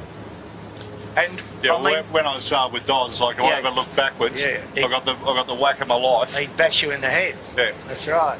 But Pete, and take the point. There's a lot of miles on that boat.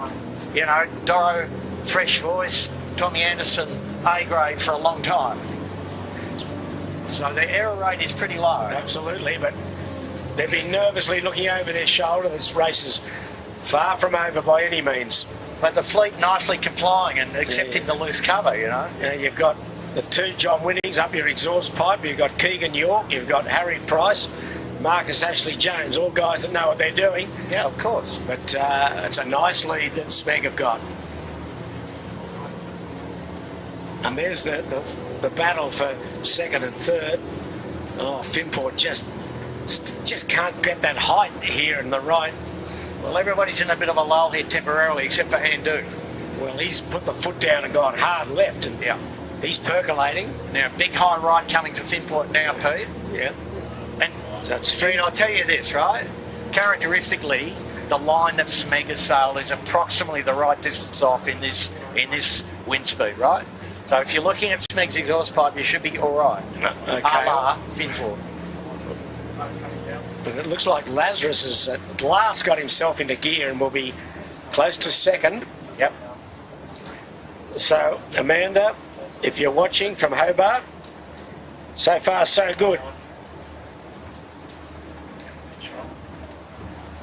And now, off camera, Finport's starting to percolate. Finport in high right.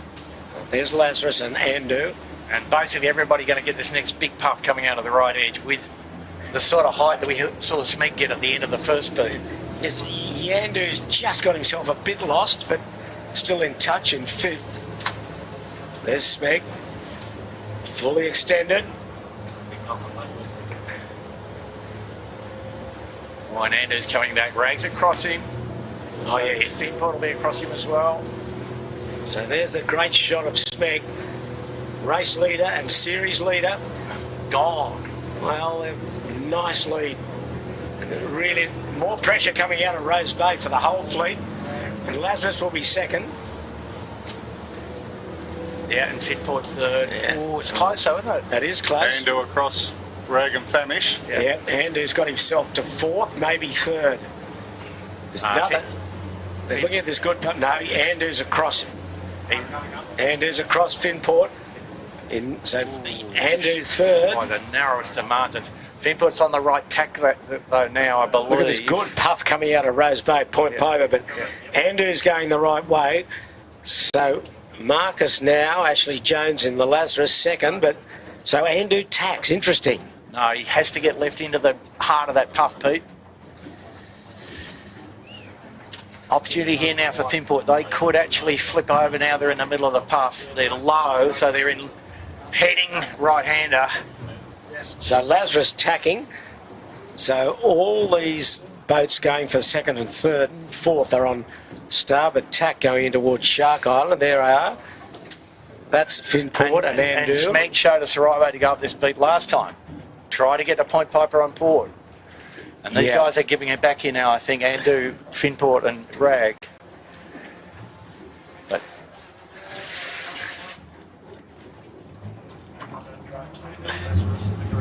There's the group behind Lazarus, but this is going to be very close for second. Lazarus going back with pressure, but not in great height. Well, nobody's had high ride, Pete. They've all been in slightly headed. Smeg's going right into the eastern side of Point Piper. And Smeg just did what he did last time. He's kept on keeping on. This is a terrific performance so far from Smeg. Yeah. So the real battle is for second at the moment. Okay, Finport tacks. Not a great tack. So he's now fifth. Finport. It's a tough fight in the mini peloton, Pete. Still, he's still in the contest. So when Andu bounces out here, which will be very shortly, I think Lazarus will still be across him in second spot. Yeah, Lazarus has gained a little bit on the edge of the big puff. But now high ride, and Yes. Andu has to tack. Don't want that really, but No. pressure will do him. He's got good pressure. So, Jimmy, just look at Finport's jib trim here. He's dead soft. What's going on? Yeah, That I don't know. remarkably soft. Something wrong. Try and get in there close and have a look. Yep. Maybe he's just got too much inversion in the puff, but that's No, that's something's not something not right, right. right there, is it? Yeah. So in the background, Lazarus going right into the wharf at Shark Island. But Finport's in the right place. They'll tack and cross Andu, despite the jib being on. No, so trim him back on now. Wow. He's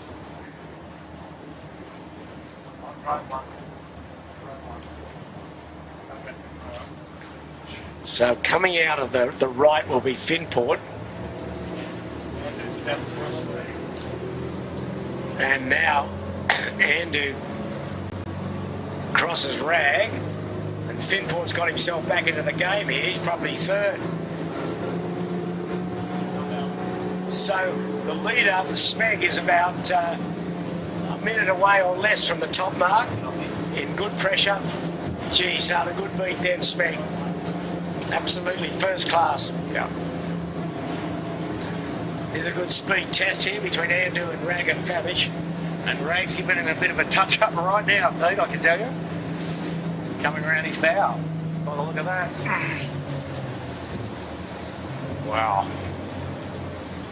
No, Andu's holding up all right, actually. Yeah, I think so. Andu looks okay. Hard spot to live, though. But Lazarus has jumped into second quite clearly. But Finport very much in the mix.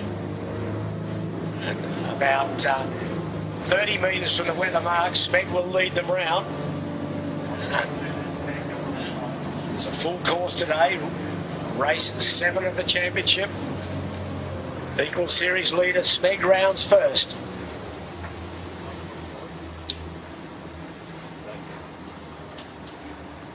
So Finport's behind Lazarus. A little bit of a wine glass, but it'll come out. Yes, easy, easy. Well done. So Smeg are on their way downwind, and Lazarus will be second, I think.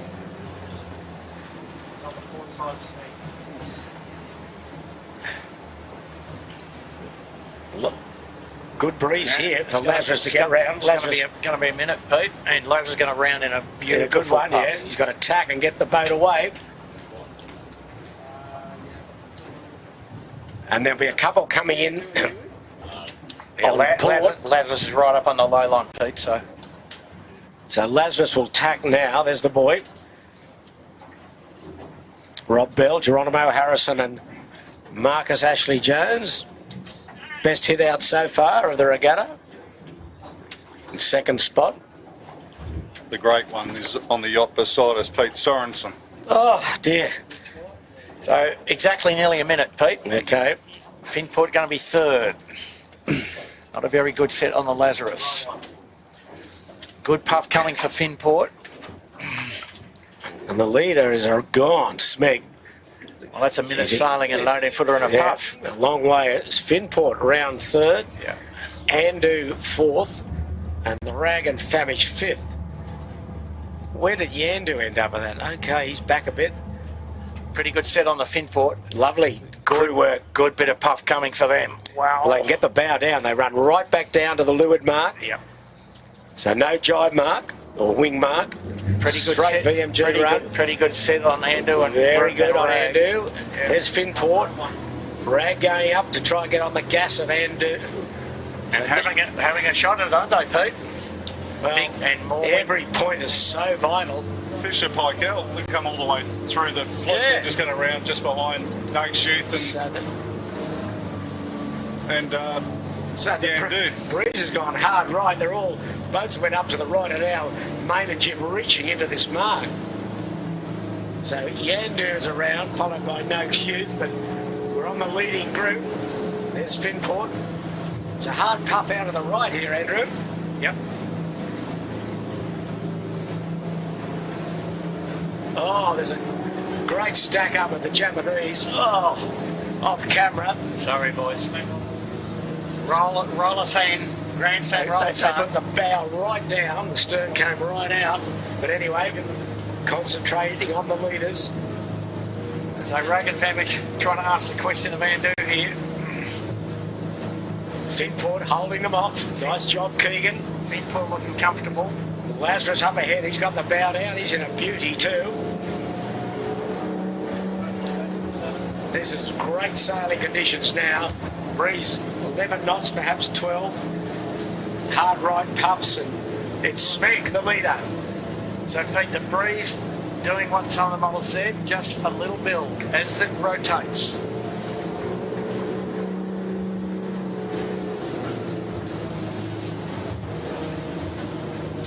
So this group have been able to get the bow a bit further down than Smeg has, so they would have closed a little on Smeg, but he's got a good buffer. Yeah, he's got plenty up his sleeve, Pete. Yeah, but he'd still be a little nervous. So it's a great race for the second and third.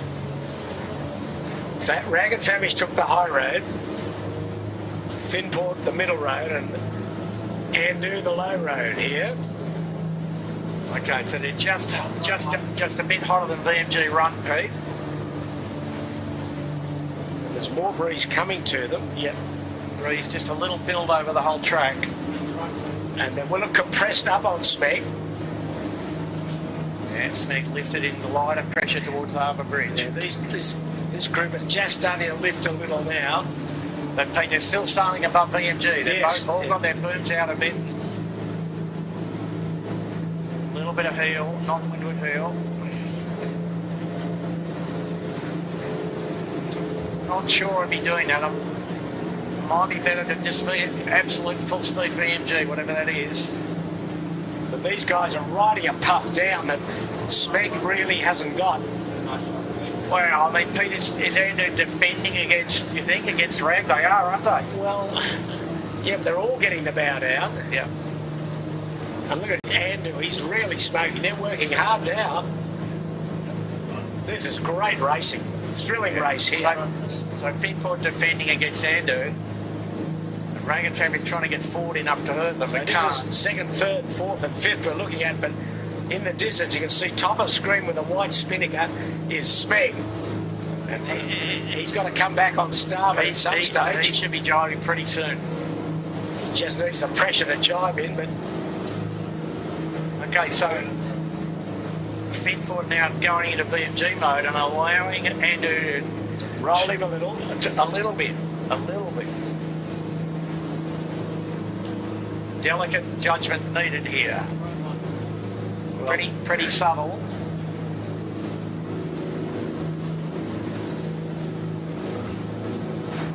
And it might be that Rag and Famish has captured Andu here, Pete. In fact, he has. 18-footer racing at its best. Yep.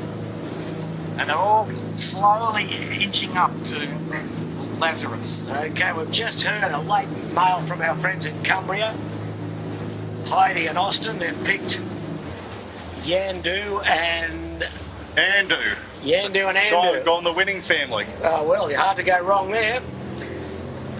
Especially after yesterday, but nice to have you with us again. But at the moment, it's Andu fighting for second, Yandu back in sixth. There's the group. They're starting to get bow up now, so that'll give the Smeg a bit more breathing space. Yep, a little bit of action here, and they're all staying pretty high. So what's happened to Finport? He's just gone into VMG run mode to some degree, Pete. So the mark, as you know, is they will have to jibe, so he's just doing something different and efficient. Okay, up ahead. Knowing that these guys will probably keep fighting each other. Up ahead, Smeg's just jibed near Fort Denison. Not in a great amount of pressure. Held his nerve though, Pete. Look at that, that's how close it is. The Lazarus, the Rag, the Andu. This is the battle for second. Just behind the Finport. And Pete, the breeze actually coming out of the harbour tends to lift. So they're lifted on port now. So Smeg's gone back on starboard, still clearly ahead. But I think it's been narrowed up a bit, his lead. Yeah, it looks like 40 seconds now. He's on a starboard ley line, Smeg. Cool as you like. Not quite on, he's on the lay. He's going into drop. Look at this, absolutely in tandem, these boats. There's Smeg dropping at the leeward mark.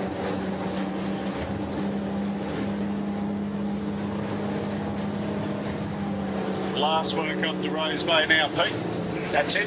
Wow, it's upwind for the final time. It's gone quickly, hasn't it? It's a nice lead still. Yeah.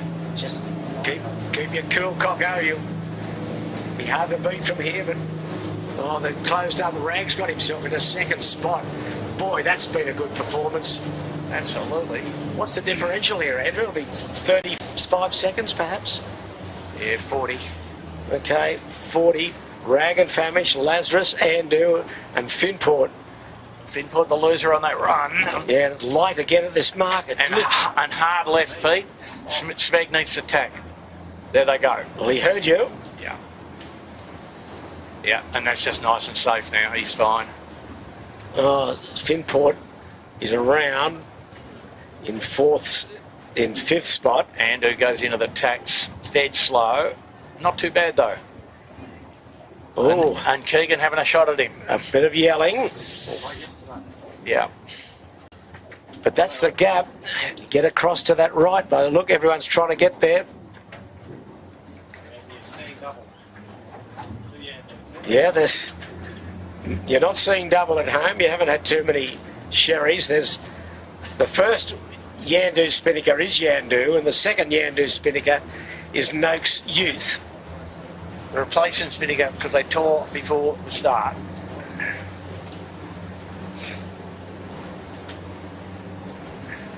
So, now here's a champion come quite ahead. Look at this bloke. Look at this genius. Look at this. Get a bit closer next time, you fool. I mean, why you just wouldn't slow down and go behind them? That takes some skill, doesn't it? It does take absolute skill. Woody would have given him some too, and so he should. Look at that. Back to Parramatta Road he goes. Okay, here goes Yandu and Balmain Slake just inside of him. Gee, Yandu dropped back a bit there, both upwind and downwind. Yeah. Oh, Balmain Slake got a bit to do here. I don't know what I reckon the Noakes Youth won't want to give that Spinnaker back. No, they've had a good day.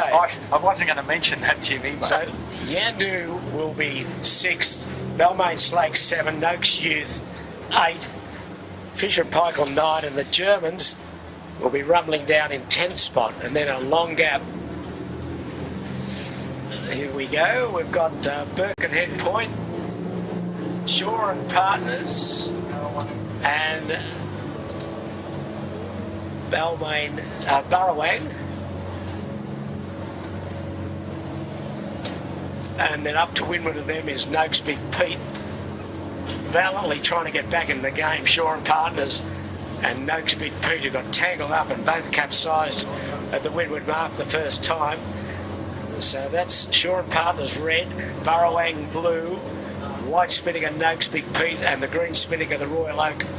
So they're back in about 12th or 14th position. So the battle royal on now. Smeg, can he hold his nerve and hang into this lead? He's gone right into Garden Island, and it's got Harry Price in Rag and Famish and John Winning Jr. in Andu throwing down the challenge here.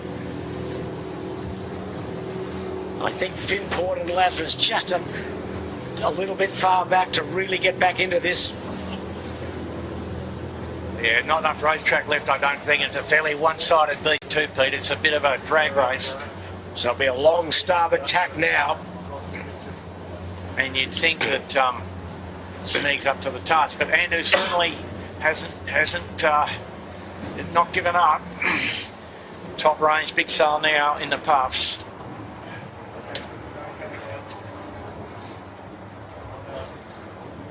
And you'd look at Sneeg and say they're right up on the low line, Pete. Well, at the moment they are, but it plays tricks as further you get to the weather mark. So the final run could have the say, but I think the final run will be a set and go for it. A quick shot at it, and then a two sail to the finish the way the wind drop, is. yeah. So surprising, not surprisingly, the two boats top of the point score are fighting it out for first and second. Smeg and Andu with the Rag and Famish in third spot, Lazarus fourth, Finport fifth.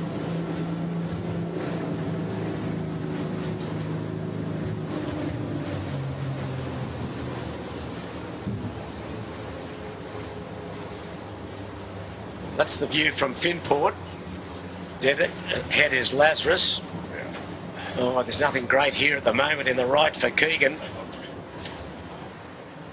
Yeah, that Smeg looks pretty comfortable, don't they? I mean, Finport maybe the mid-leash a little bit too open for the downrange stuff here. Not much difference in speed of the boats though, Pete, is there? I mean, in all reality. Andu's done a good job to get themselves back into second. They've done a great job. That's the close it is. There's nothing in this. Andu and Rag and Famish have really got the throttle going now as a ferry's going to come across the fleet here, or through the fleet. He's going to be to leeward of Smeg, but to windward of Andu. You'll see him any tick of the clock. It's a ferry bound for Rose Bay. That's Manly. Oh, Manly Ferry, sorry, yes, Jimmy. Emerald Class 2. Oh, dear. Okay. A big ship with a priority flag, so... No priority flag on that one, mate. No, there isn't, is there? Oh, it's a catamaran, of course. Smeg might be a beneficiary here, Pete. Well, what's the ferry going to do? Well, he waited for the other guy to go past. With the red shirt. Yeah, on full house. So now he's going to speed up and turn left. And doing the wrong side, and it makes a pretty big hole. The ground smell off those ferries is quite large. Yep. Smeg in it now. He's tacked away. Okay. Smeg going. I'll just have a look at a bit of surfing here on port. But Andu and Rag are close enough to really make things tight for the leader. But Smeg's coming back into a good line of pressure on the right edge. Little lull now, and then he's about 20 seconds away from it. Really good up pressure for him. High left. Just starting to dig into it. Happy days. No, not quite into it now. Now he's into it. Happy days, though. See him accelerate. High left. Or at least good enough. And then some more coming from the right, and he has to predict. How far do you go? That's the question. Not too much further. Meanwhile, Andu and Rag and Famish having a battle royal here out off Bradley's head. They've gone left. Oh, he's got a good height here on the Smeg where we are, but off camera, but his Smeg now, yep. He might just tack in this next puff here. There's not much after it. You're right, Jimmy. No. This is looking a little ugly here for the Smeg. Got to try and tack in the puffs like we said. Oh. We didn't need that. No. So tough. We didn't need that as Andu has tacked right at the Bradley's head fairway, boy. Oh, this is costly. Yeah, that's 15 seconds there. Oh, at least. But the other guy's not having much more trail on the other edge either. So that, and it can be very tough in these conditions. Oh, I can see it's up and down. Yeah. Doro's lost his hat. Yeah. Very important. Coco puts it back for him. What a gentleman skipper.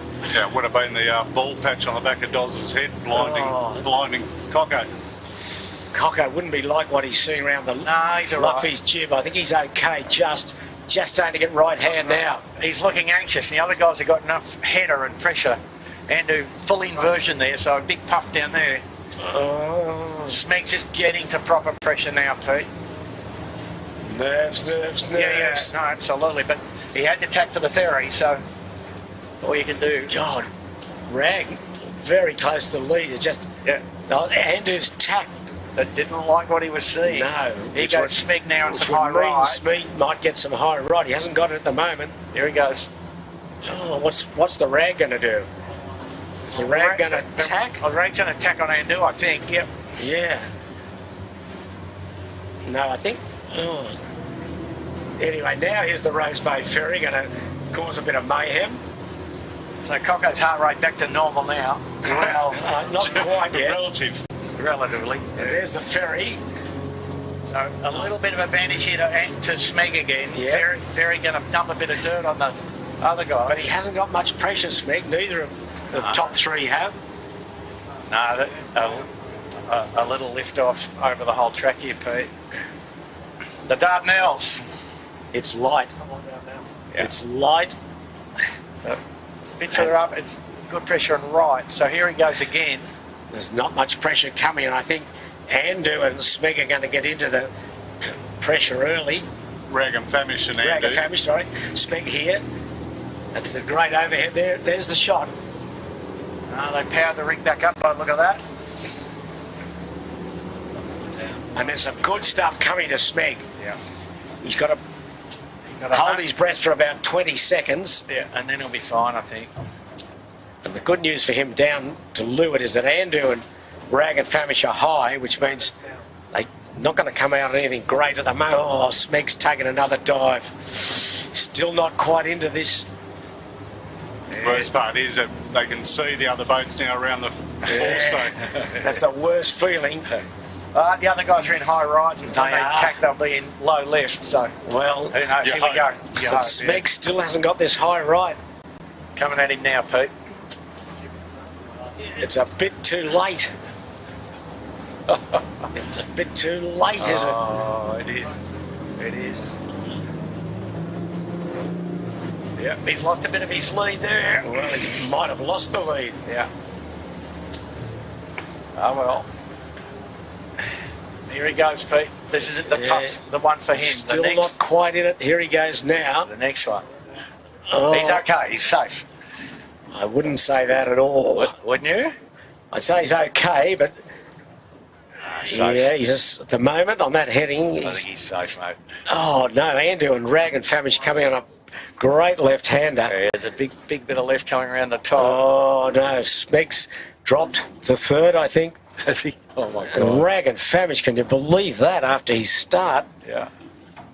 Well, that is a great effort. Oh, she's a tough old race cat, Pete. Well, still tough. It's still a lot in this. Oh, Andrew just... What, he hit the brick wall there. He hit the brick wall as well. Just stopped and almost into windward. Allows Smeg to get across him. So Rag and Famish are leads. Oh, now Rag and Famish has toppled over to windward. Now, Andrew coming to the pressure side now. Yeah, I like what Andrew's doing here. Yeah. There's pressure on the right-hand side on Point Piper. Oh, he tacked early, okay. Wow. Who are we to know? But Harry Price leads. Harry Price leads. And Harry's looking at the next big puff coming down from the mark. It's big. So we round this mark and then the race to the finish at Clark Island. Race 7 of the JJ Giltinan Championships for 2023. And boy, have we had a good race and still a lot of racing to go. Concentrating on these top three. Lazarus still 4th, Finport 5th. These boats are about 150 metres away from the windward mark. All three on starboard. That's the leader.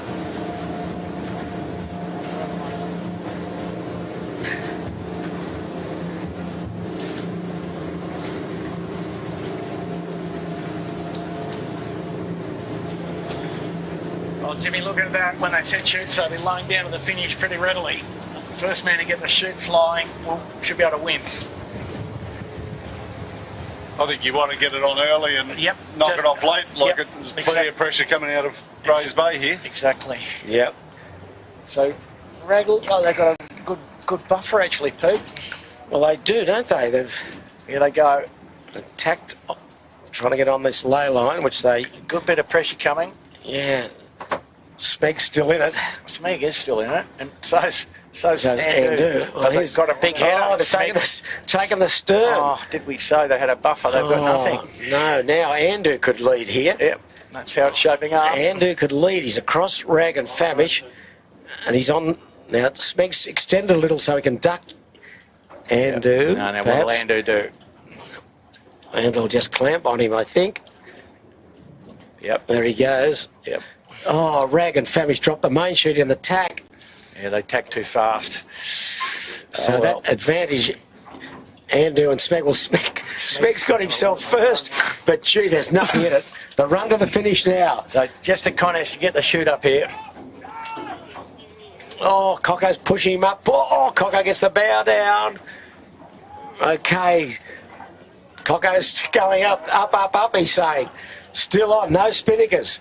Amazing. Oh, Smeg's in trouble, Andrew's in trouble. Smeg's okay. Oh, no, he's not. No, he's not. No, he's not. Lost a around man the back. around the leeward. Smeg's in the tide. Smeg's capsized. Can you believe it? So that was the error. Can you believe it? That was the error we thought they'd never make. Meanwhile, yeah, Andrew gets the shoot up. Smeg in the tide. Can they get it up? It's a good capsize if you're going to have a good capsize, but... And Rag and Famish. Rag and Famish stayed out of the mess, got the spinnaker up early, but advantage Andrew. No, Andrew will win this. Cocko got Advantage flung Andrew. around the back of the main. That was Cocko that went round the Cocko, back. yeah. Well, the Smeg is up, so there's still a solid third, but Finport down their exhaust pipe. But it's Andrew and the Rag and Famish on the race to the finish. Smeg's up and going. There's Smeg. Very good recovery, but it's handed the advantage both to Andrew and Rag. So they're running away in good pressure. Andrew up to windward. So they'll run down here as we predict, drop the chutes, and then probably two-sail reach to the finish. Here we go. This is the two leaders. Rag and Famish, deep and buried at the start. It's come from last to second at the moment. Can he pull the rabbit out and win this? Can Herman Winning defend this top-notch crew? Sam Newton and Savage Arm and multiple winners of this title. They're not going to throw this away. So, Pete, it's all the timing of the drop here. They need to... So you wait, does Herman wait to Rag to drop? You think so? He does. So Rag's So they're halfway down the beat. trying to get up onto his line. Just a nice, comfortable run here. It's going to get a bit lighter as they get in the effective Point Piper. But they've got good pressure now. Rag and Famish trying to go up to the line of Andrew. Andrew's got good pressure. Sam Newton working hard. Look at that great drone shot. We're right with these boys. You can feel the tension.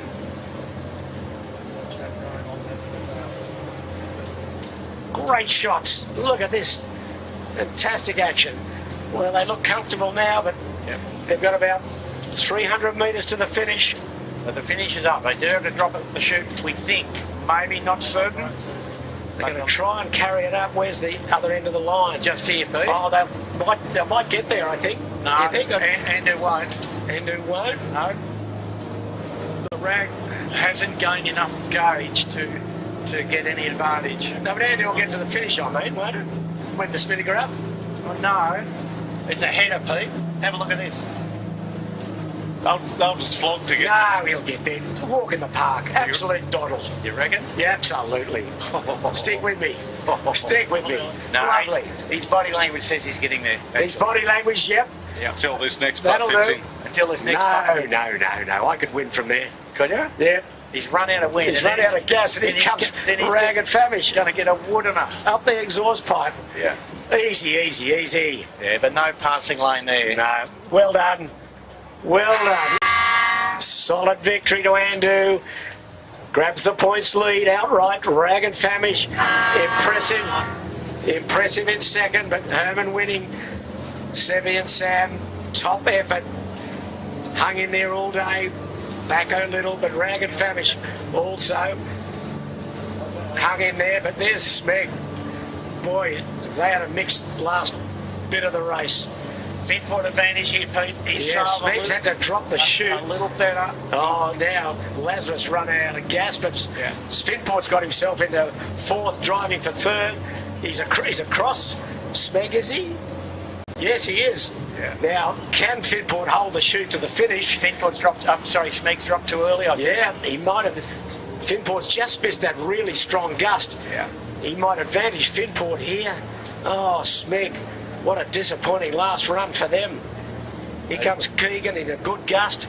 What's he going to do? He's going to flap a bit and sheet on a bit and flap Not a bit. over yet here for third. This is the battle for third. Yeah, it's not over. Finport's a good... Oh, Smeg's in again. Smeg's capsized again. Oh, my God. Oh, can you believe it? And Finport got the job done. Well, Finport's just going to drop and cross. Yeah. Oh, Smeg, dear, Finport's going to run out of wind here, but it won't bother him at all. Oh, Bit of jib on, boys. Come on. Don't worry. So, fourth now to Lazarus. What a spectacular race. Well, it was, but Smeg. Oh, now Lazarus is looking back. He's run out of gas. It's a big hole here. The old Point Piper hole in the southerly, Pete. And meanwhile, Mr. Consistency, Woody, screaming along. And there's Lazarus limping across in fourth. Smeg still capsized. There's Marcus Ashley Jones, his best heat of the championship. And the run for fifth looks like Yandu's going to get it. Smeg's still trying to entangle himself in the capsize, and Balmain Slake off, just dropped the chute. Will he get there before Yandu? He's just maining jib up here. It's battle for fifth, Balmain Slake and Yandu. I think who's going to do it? Oh no, Yandu's going to do this. Yandu 5, I think, is he? Oh, he's going to get it.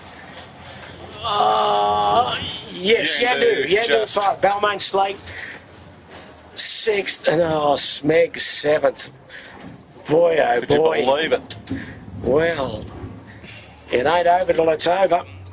So, Pete, 5th and 6th, sorry? 5th will be Yandu, 6th Balmain Slake. Well, that's a good result for those Smeg boys. 7th.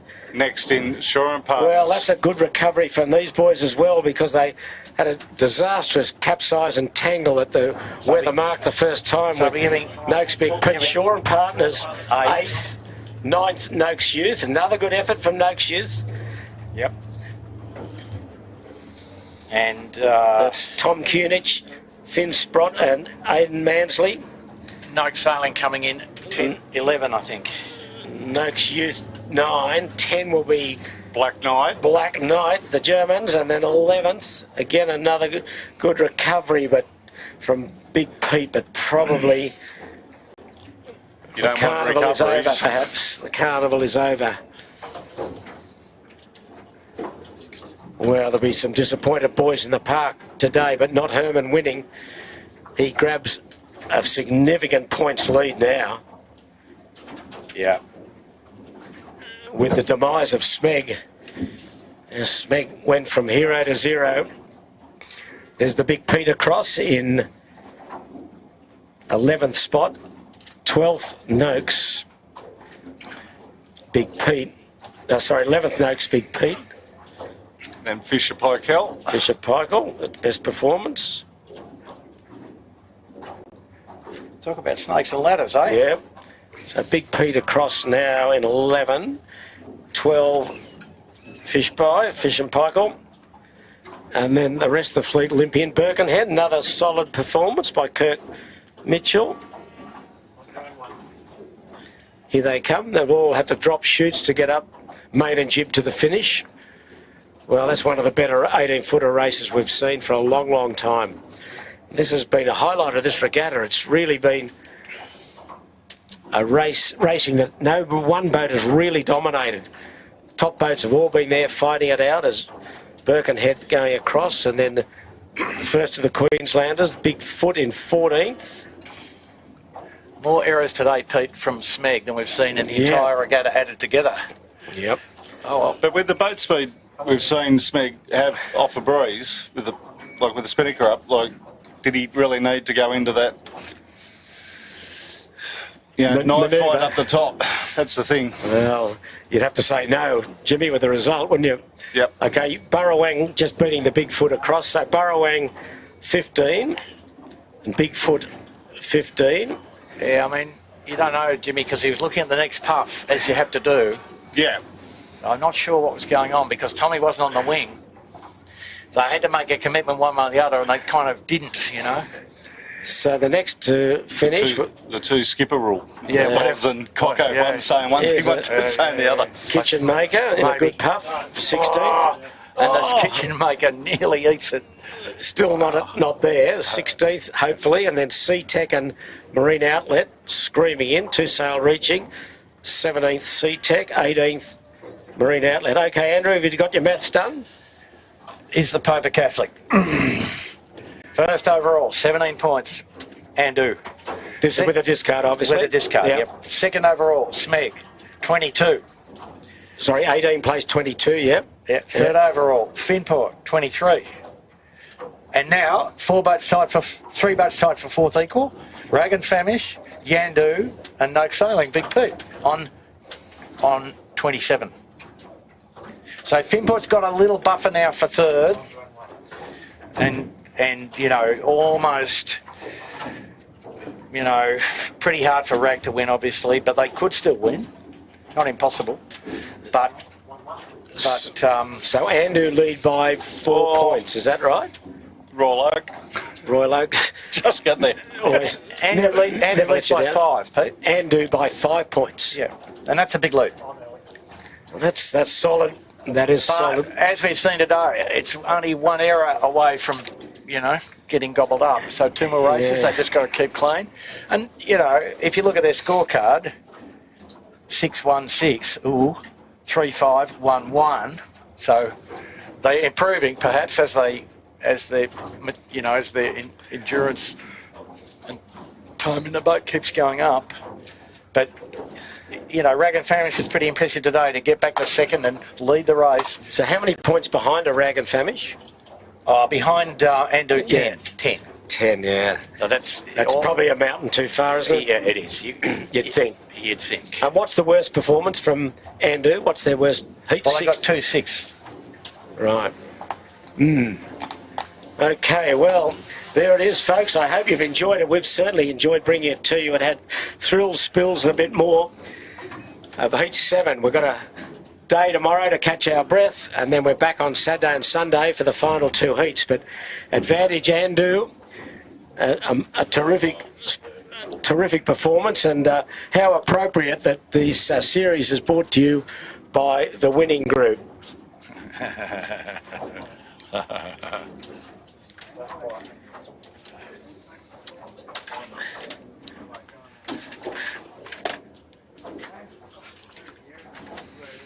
How do you sense quality? First, you can see it. You can hear it. You can touch it. Then you can smell it. And finally, you'll be able to taste it. Create your forever home with Winning Appliances. Well, there's the scene looking back into Double Bay as the fleet wend their weary way home, and what a thrill for our little friends over in Cumbria. Heidi Lyons, she picked Andu today. Well done, Heidi, and congratulations to you. I don't know what the prize is, but stay tuned. You might get a box of lollies. Who knows? I'm sure Dad can go out and buy that, but make sure you brush your teeth. So, Andrew, as we wind up this race, what's the answer to the trivia? Woody won an Inter-Dominion 12-foot skiff title.